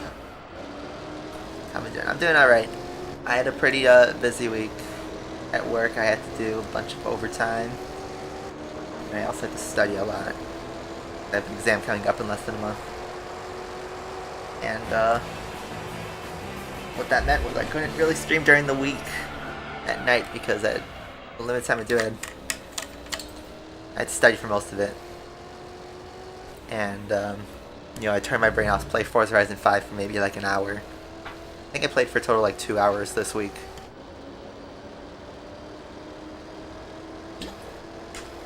And then I bought some stuff in GT7 yesterday. I had a weird day yesterday at work. I was supposed to have the day off, but I had a tight deadline, so I had to come in for work. Not come in, but log in. I didn't do a full day of work though. I will get that day off back later on.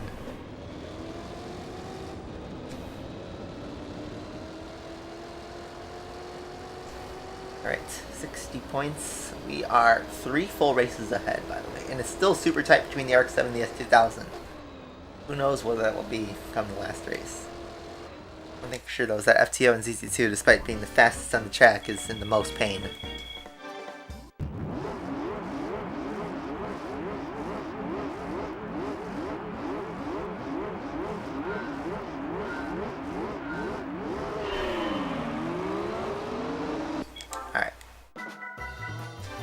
Let's save the game, just in case. We've made 2 hours of progress here, almost.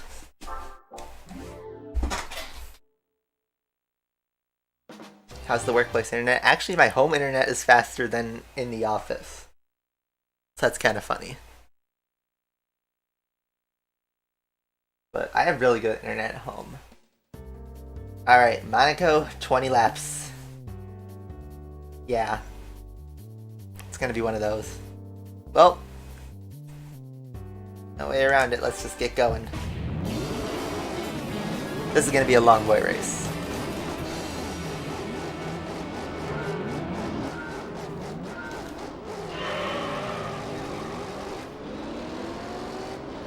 and also one I'm pretty sure we're going to obliterate because the AI are trash on this track. But kind of fitting considering we're driving dream cars. This duo that's super fast but super terrible on strategy. Big A. Much Noel.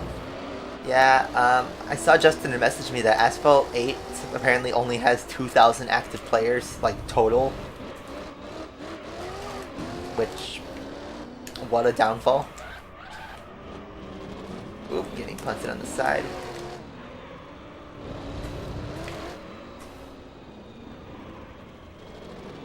You have spring break in the middle of April? That's weird. I always had it in March. It's weird, I don't get a spring break or a summer break anymore. I just work now. And then I do get vacation time, but you know, it's not like a guaranteed. I have to just find some weeks to take it.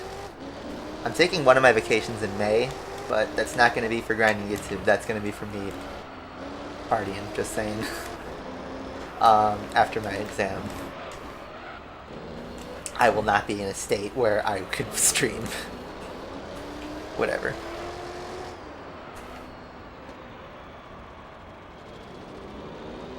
Yeah, the AI does a long boy rev on these tracks. And it was the case like this in GT4 as well. There was a handful of tracks where sometimes they just, you know, keep tapping the throttle to redline, and then sometimes they just hold a long boy rev on some other tracks. It's weird.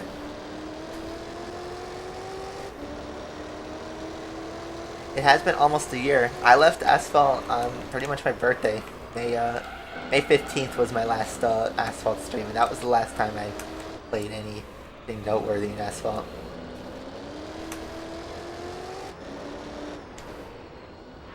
Yep, we are going to hit 100 hours in just a couple laps.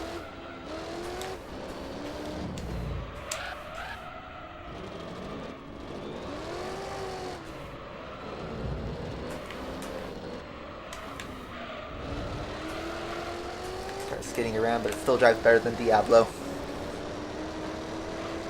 Maybe we should have used the Diablo for this championship and used the GT40 for the Monaco Endurance. I don't know. What's done is done.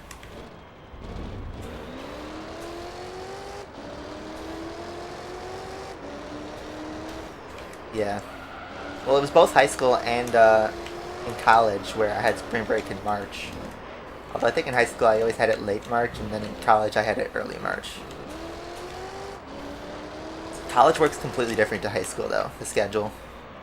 And even by college the schedules can be different. Some schools do trimesters, some schools do quarters, some schools just do 2 semesters.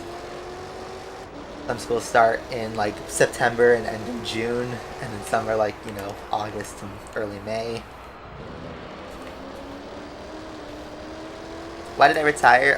Simply, I just didn't find the game fun anymore. It was multiple reasons. It all came down to, though, I got really sick of the grind. And I had made up my mind early in 2021 that I was going to completely leave Asphalt.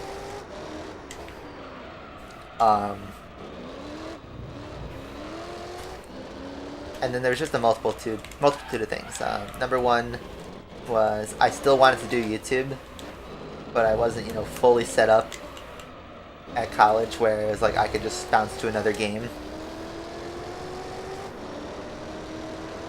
So I thought, okay, once I graduate college, then I could also say goodbye to Asphalt at the same time. Because at the other time, you know, that was before I had a full-time job. And I knew that once I got a full-time job, I could not grind Asphalt the same way I used to.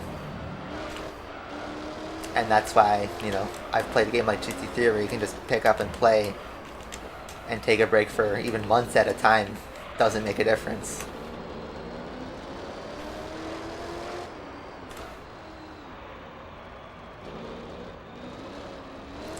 A game that you have to continually play like Asphalt. And then, like, you know, play every few hours if you want to keep up with, like, the car hunt and all that. I couldn't do that as a working person.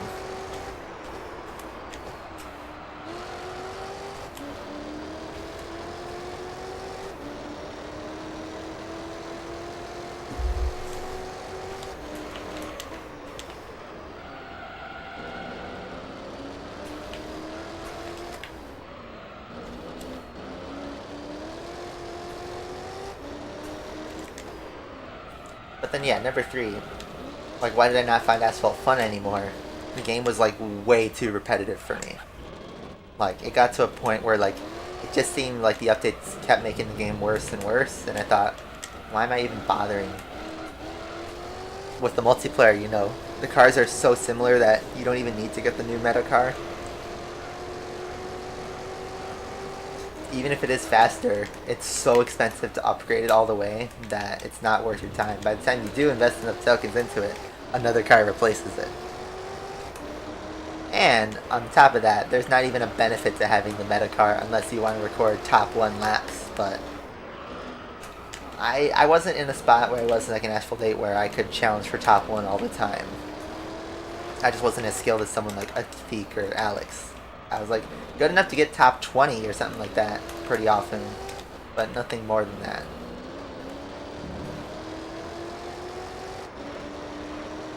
If I had a PS1, I would choose Gran Turismo 2 all the time. You know what's funny? I think I just beat the gold time for S8 on NTSC on that lap floor.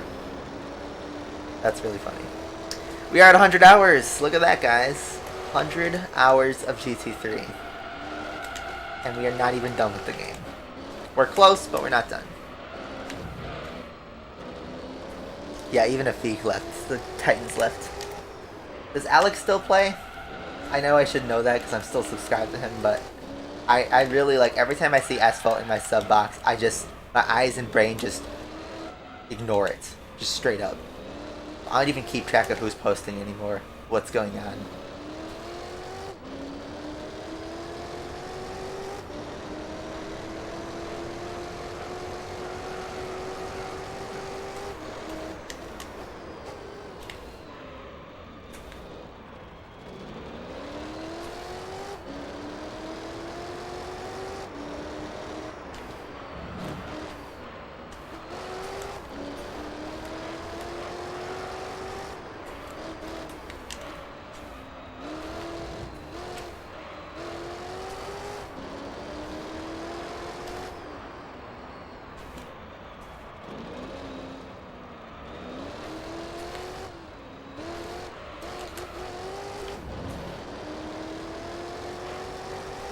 Yeah, $50 for a digital car, it's just not right.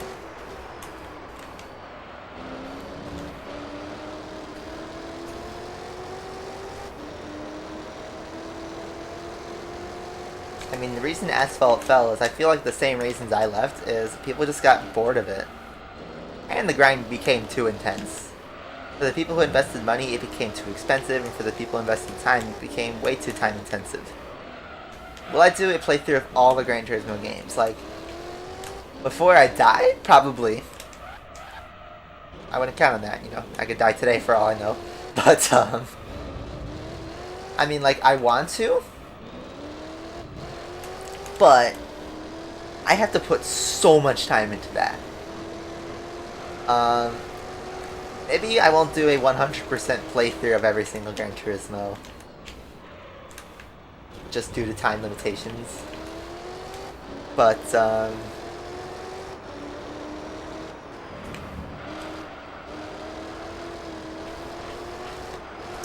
don't know. I want to play through GT4. I really do. But I don't want to do that this year. I want to take a break from Gran Turismo on the channel, besides GT7. Like, you guys gotta understand, once I finish GT3, you know, I'll play some GT7, and then I'll play whatever games I feel like, and then we'll start our next playthrough, which is, it's gonna be Burnout 3, but Burnout 3 is not nearly as long of a game as GT3. And then who knows, maybe we can even play some regular games, like a Need for Speed or something like that. GT3 is just such a long game. That's the game I opened with. But it's a year-long project. Yeah, if you guys thought GT3 is a long game, GT4 is like triple the length. GT5 is similar to GT4. A longer game depending on if you want to go for a true 100%. There's just no chance I could do that within a reasonable time period. I work full-time, plus I have to study for exams every 6 months. And I have a social life that I'm still trying to keep together. And GT3, yes, is a huge commitment to the channel, but it's still just long enough where it's like, okay, I don't turn into a complete tunnel vision channel. Maybe it seems like that given how the year's gone, but I think we've had a good time overall. You can only stream pretty much guaranteed once a week, and then anything else is a bonus. During exam crunch time, I can only stream on these times in the weekend because I set them aside. But if, like, let's say my boss is watching my YouTube channel, he'd be like, why aren't you studying? And it's like, and you look at the timer, 100 hours, I'd have to say, But I do make time to study a lot more when I'm closer to the exams. They are a big deal.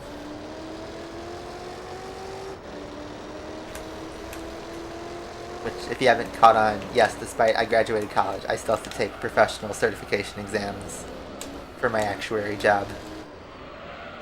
There's 10 exams. I've passed 3 up to this point, and I'm working on my 4th one, and that one's next month. Pretty busy season.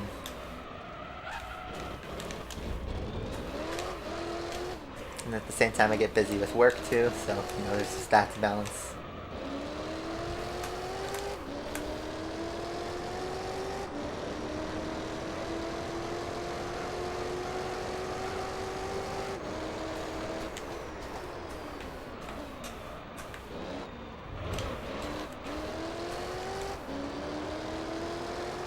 CEO of exam, yeah.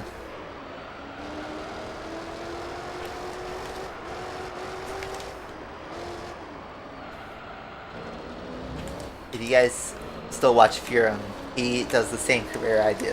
He's still a student though, but he also takes exams. The same ones I do. And I think he just passed his 3rd exam too, so he has the same number as me. He's in a really good spot right now. So another late congrats to him, although I've already told him that, but those exams are no joke. So, you know, Furum talks about how hard the exams are, or how busy the studying is, you know, I can attest to that. It's no joke.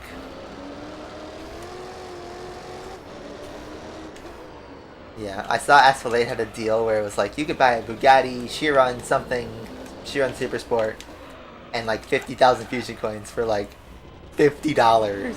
And it's like, why would anyone buy that? Didn't they put like the Agera RS or something like that, or the Jetsko, something like that, for $5 for an ultimate car?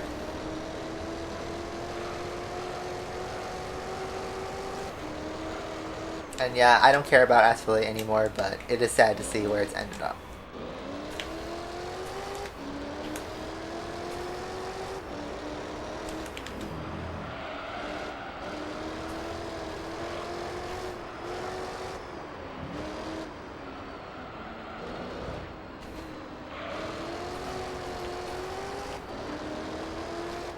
There go the usual suspects into the pits.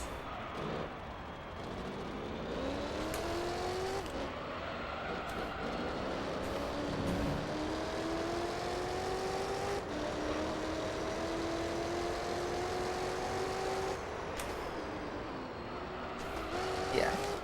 Asphalt's pricing is ridiculous. Like I said, I bought Forza Horizon 5 this week. I paid $85 for it, 92 after tax. I got the Ultimate Edition. I started the game off with 61 cars, 61, 62 cars, something crazy like that, with like 30 of them being non-DLC.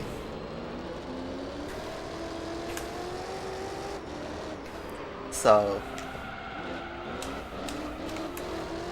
considering how much they charge for one car in a mobile game, it's a ripoff.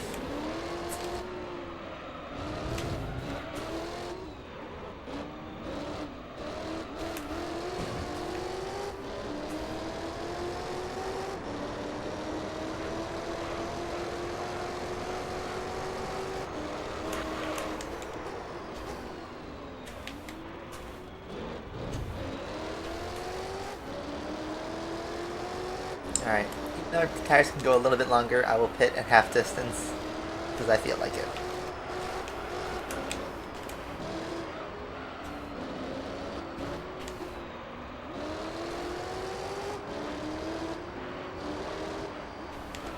Arc 7, what are you doing right here? Should you be leading the pack?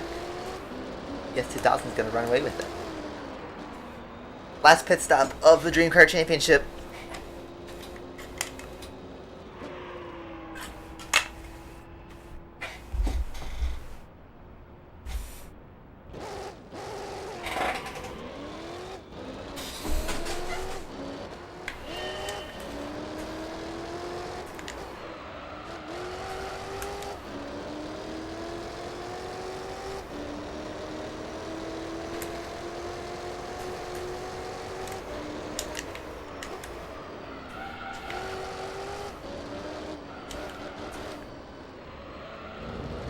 $32 days till the Indy 500. I told you guys that I'm going there, right? My tickets are right behind me on that dresser right there. Or at least my parking tag and ticket. My real tickets, race day tickets, are digital. But yeah, I'm really excited. I can't wait to go. I'm going to be spending that weekend in Indy, so obviously no stream that weekend. Boo-hoo. But maybe I'll take some footage and maybe post it to YouTube or something. I'll probably just end up talking about it on a stream like I did for Road America. But yeah, I'm really hyped for that. My first 500. I'll be sitting at turn 4. Hoping the weather will be good.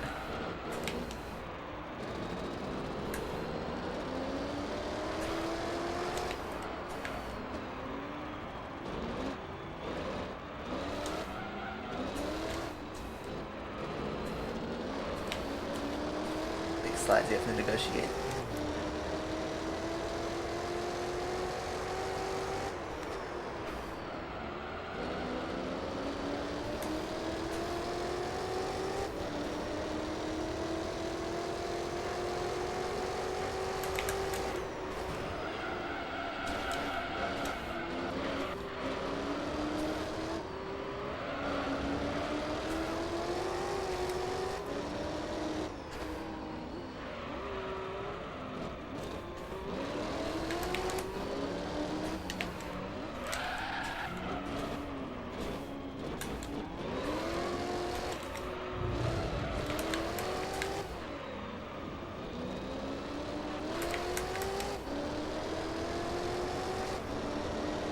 Yeah, mobile games, they've been kind of garbage for years now. I feel like the true golden age of the mobile game was like from like 2010 to 2013. Before they figured out microtransactions fully. And then there were a few splashes of brilliance here and there. But I don't follow mobile gaming in general. Like, I know there's some mobile esports for some stuff like PUBG and Clash Royale. But, like, what is the scene of a non-asphalt mobile game these days? I was not paying attention to the road. I was paying attention to my controller to make sure it wasn't caught on something. It isn't. Oh well, that wouldn't have been PB anyway because I was lapping the field. Angry Birds is back on Android.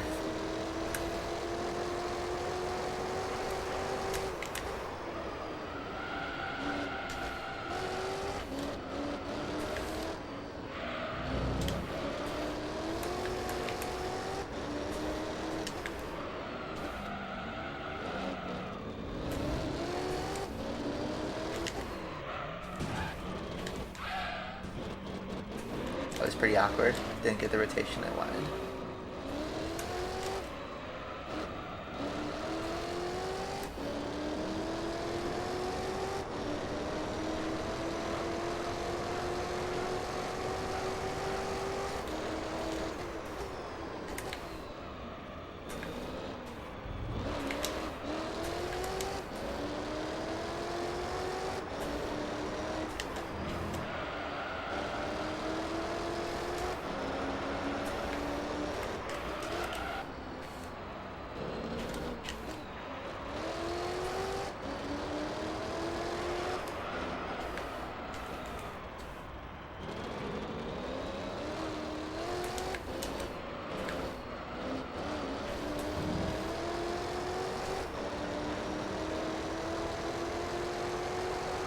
fastest lap.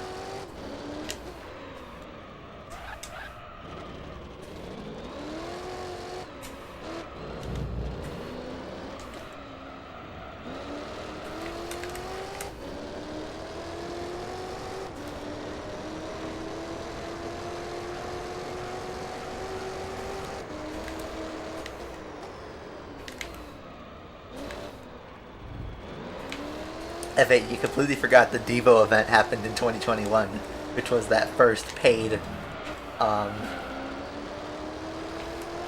special event, Legend Pass only events. That was the silver bullet for me personally. Was the Devo event was my cue that okay, this game doesn't like free to play anymore. Or they made your life hard, but still possible free to play. But now they make it impossible without waiting. Look at that, a sub 130.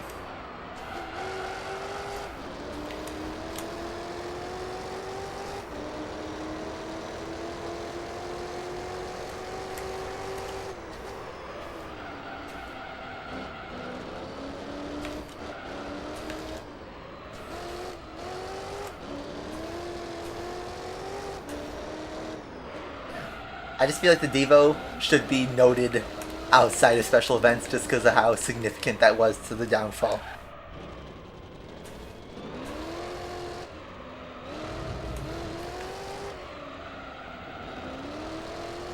That was a really good section. Really, really good. Could have been cleaner with the walls, maybe a tad, but still pretty good.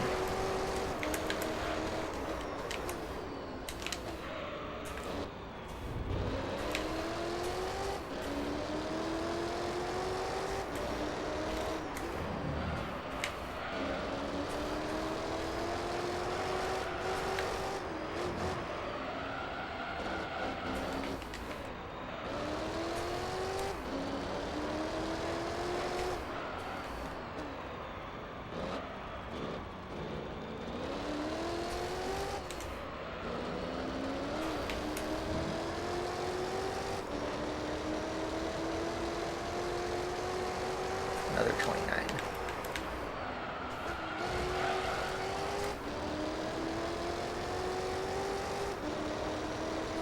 I personally don't care for the Chiron. I don't think it's an ugly car. I just don't care for it. I don't consider it like classically beautiful. I don't consider it like, you know, a poster on the wall kind of car for me. Some people find it beautiful, but I don't really care for it. I think the Bugatti was better designed. Sorry, the Bugatti. The Veyron was the better designed car. And even I thought that was like a giant bug thing back then.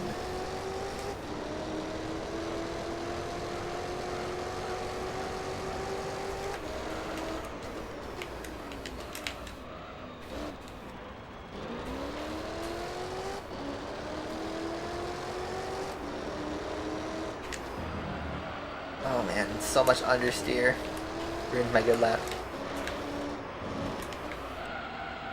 I think my tires are starting to fall apart. Not really though, they shouldn't be.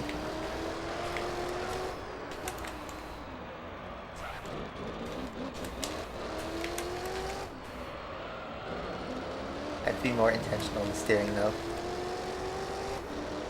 That will hurt my lap time a little bit.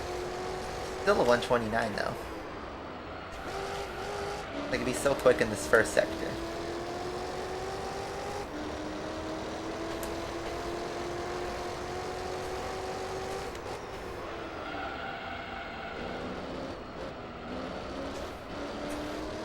I mean, art is subjective by nature, by definition.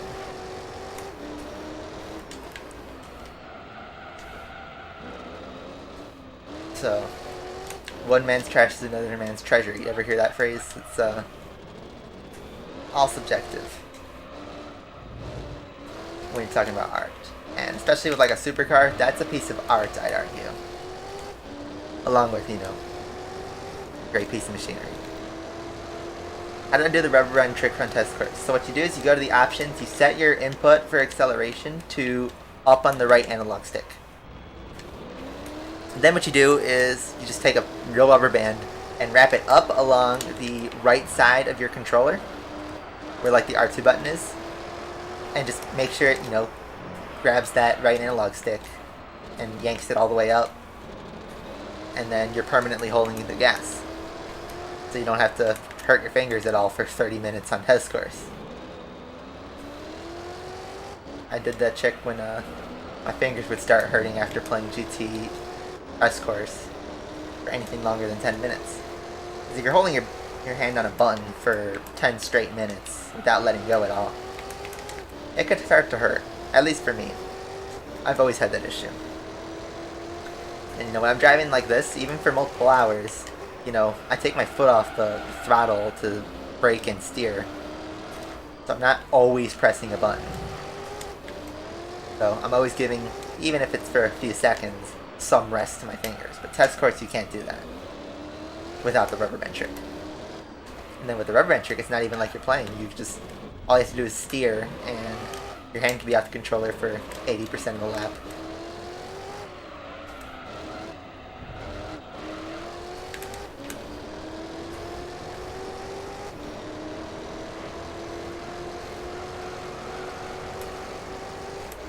I still think if you're looking at Bugatti's like best designs, I mean, I think the EV110 looks pretty cool.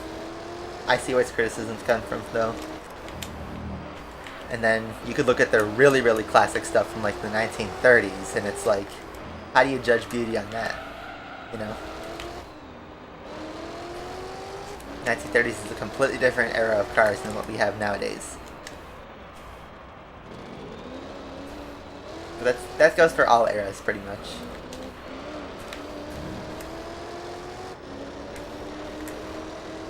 But if you told me, like, what's the most beautiful looking car of the early 2010s, you know, you'd say it's something like the Audi R8 or the Ferrari 458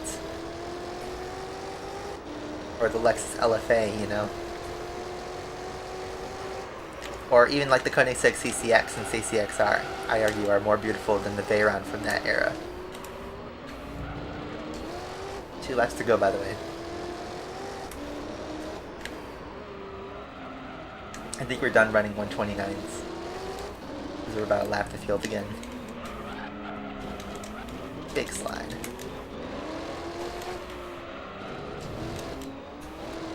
Yeah, I just do not take the racing line that you should take. The quick line. And then if you ask me, like, what's the most beautiful car of, like, 2018 or whenever this year came out, right? I'd still tell you, like, the 488 Spider, the Huracan, Pagani Huayra from that year, the Huayra Roadster, absolutely gorgeous. Even something like the 4GT, which isn't, you know, super clean looking. It looks just the right amount of aggressive.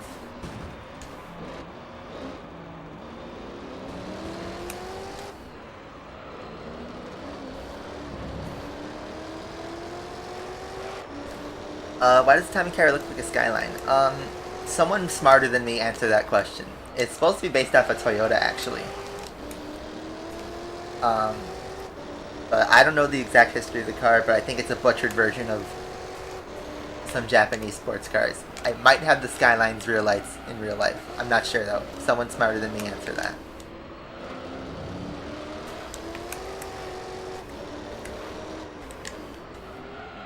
You could probably look up the history of the car. It's probably available on, like, the Gran Turismo wiki or something like that, or Reddit, or whatever.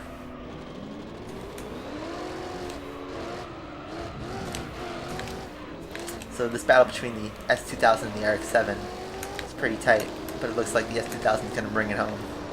Unless there's a last-minute overtake into the Anthony Nose or whatever. All these laps in Monaco, I still don't fully know the names yet. They don't tell you in this game. You just pick them up from watching F1 with the broadcasters talking about them. Yeah, it's similar to like Roof and, you know, they tune cars.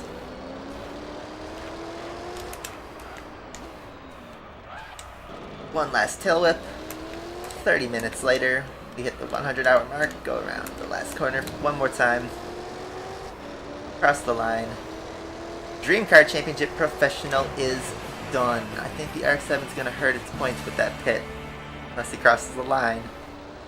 I think his points are going to drop. Watch this. He dropped from 3rd all the way to last, completely destroying his race. Not the move, my friend, not the move. Oh well. So at the whole field twice, by the way.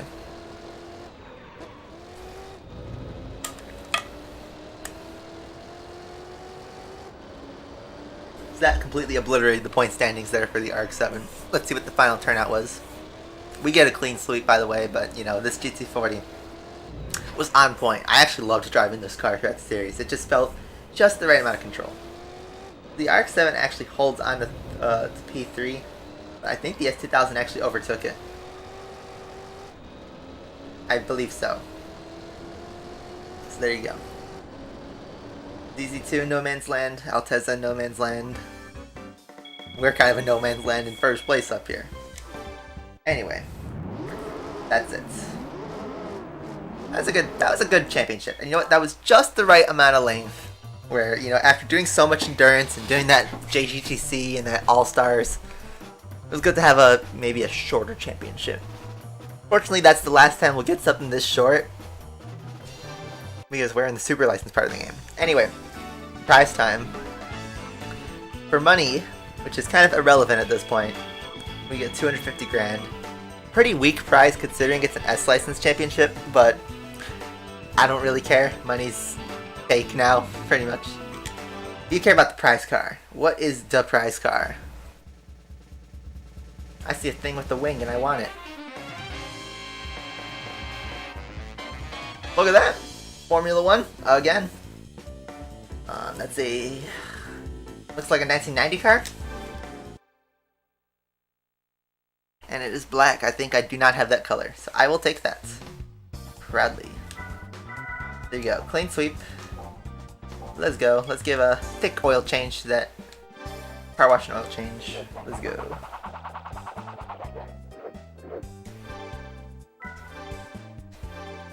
Good job, GT40. You did well.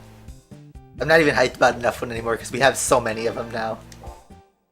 Okay, make sure you get your F1 chances. I wonder what the odds are to not get a single F1 car in a playthrough. I know like that you can put an actual mathematical probability on that, but I don't care to do that. But yeah, an F090S, another 1990 McLaren Senna version in black. Looks pretty cool. I think I have 3 of these now though. Or no, I just have 2. I have a red one, or pink one, and I got a black one. Okay. What does that mean for percent? 95.6%. Almost 10 million worth of prize cards though. Pretty good. And almost 10,000 miles. So that is the end of this segment. Alright. I will save that. I'll take the F1. Yeah, we didn't get the GT1. There was very clearly a GT1 on the right. I would have preferred that one, but whatever. I could just buy the car with money if I really, really wanted it. There's no championships left for me to use it, though. No, it's just more of a collector kind of thing. Maybe we could buy it at the very end. I don't know. So, just to preview what we have left. I'm not going to start anything. We only have 3 championships left. This long boy, this one's a mammoth. This is going to be probably the longest championship. Well, there's only 3 series left. This one's pretty short. And then we got Formula GT, where we use one of our Formula 1 cars. Haven't decided which one I want to use yet, but we'll get to that when we get to that. I think I already know what I want to use for Like the Wind. And as for PD Cup, that's why I asked. I'll show you guys the race now. Normal car only. Pretty weird prize money format. That's it. Every race is in reverse, and they go all out on the long boy races and the short boy races. We got some quick ones like Midfield and Deep Forest. Then we got some long boy ones like Route 11, Grand Valley, Tokyo. These three are going to be absolute slugs. Each race will take about 40 minutes, I think. Yeah, long boy championship.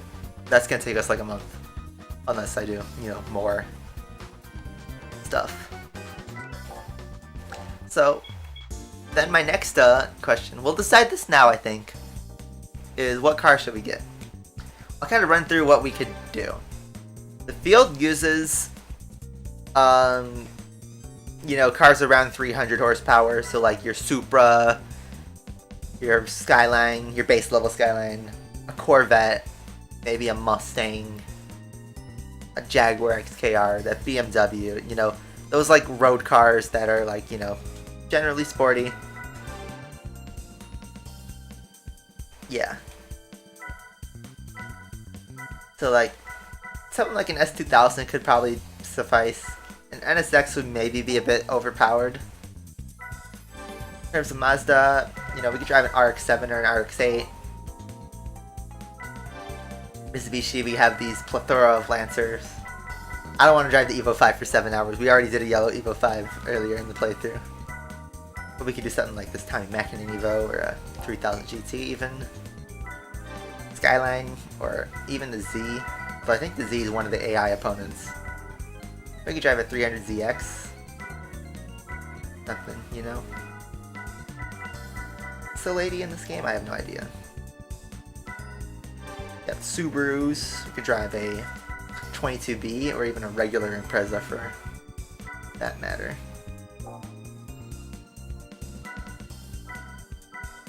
Toyota, we could drive something like an MR2 or Celica or a Supra.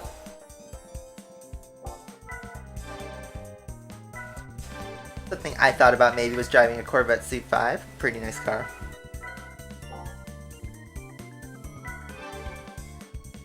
PT Cruiser. Unfortunately, you can't tune the cars in this. I would say Viper would be really fun to drive, but that would be overpowered. Ford Mustang would probably fit just right in.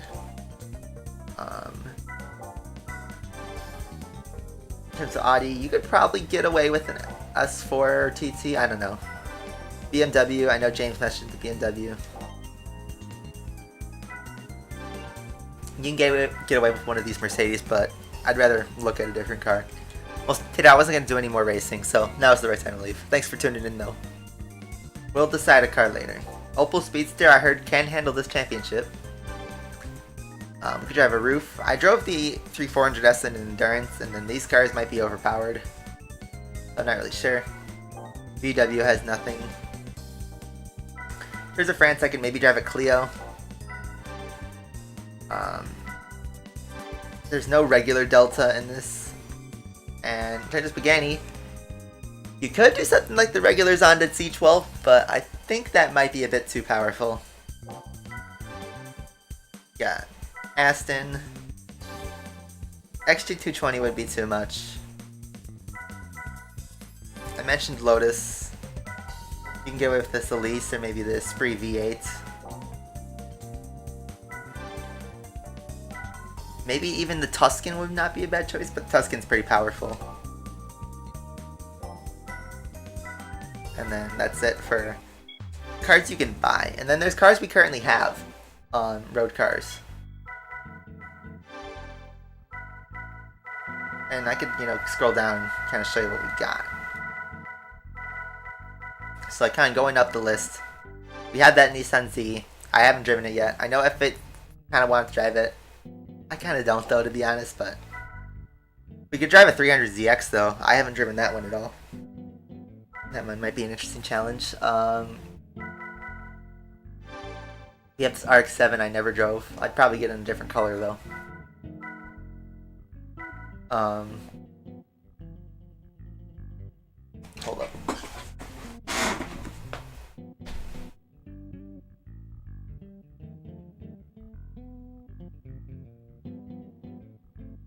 stuffed in my mouth. GT40 would be too fast. Good old FTO. We're getting into some cars that are upgraded, so I'd have to buy a new version of these.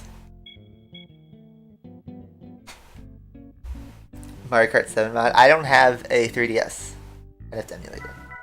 We could drive something like this. This is eligible, guys. I kid you not, this car is eligible for the series, but it's way too powerful. Just saying, we could, for the people who wanted an overpowered car, this is totally an option. If I didn't care about competitiveness, that R390 GT1 road car I would heavily consider. All these other cars were tuned. Same thing with the GT1 road car that we have two of actually. That Vanquish we never drove. The 22B that I believe we do have upgraded, yeah. The Viper GTSR, also an option, but it is overpowered. At this point, you're getting the stuff that's overpowered. Here's our GT1 road car with 600 horsepower, but it is eligible. I'm just saying, it's eligible.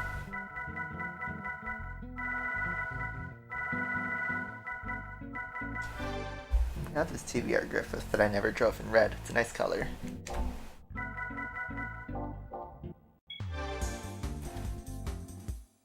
I don't know. We are going to decide right now, but maybe something to think about. Let me just look at that 300ZX. There's the twin turbo 2-seater, which looks kind of slower, and then there's the 2x2, which has the wing.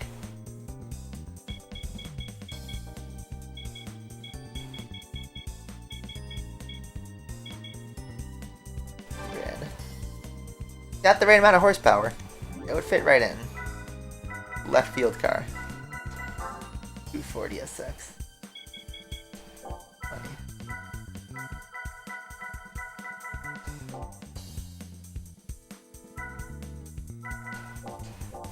We'll think about it. We'll talk about it on like Discord, I think. So yeah, let's save the game, even though I saved it before. I think I'm gonna end the stream here. We'll start on the next stream with this championship. We'll decide later what we want to drive. Let's get back to that timer. If I can get to item. Bada bing, bada boom. Look at that. I dropped that at 0.99 right before. So yeah, that's gonna be it for the stream today. Hopefully you guys enjoyed this championship grind. Went by a lot faster, but I got stuff to do today, so I'll get busy with that. Yeah, thank you guys all for watching. Hopefully you enjoyed another GT3 day. I will see you guys next time. Bye bye.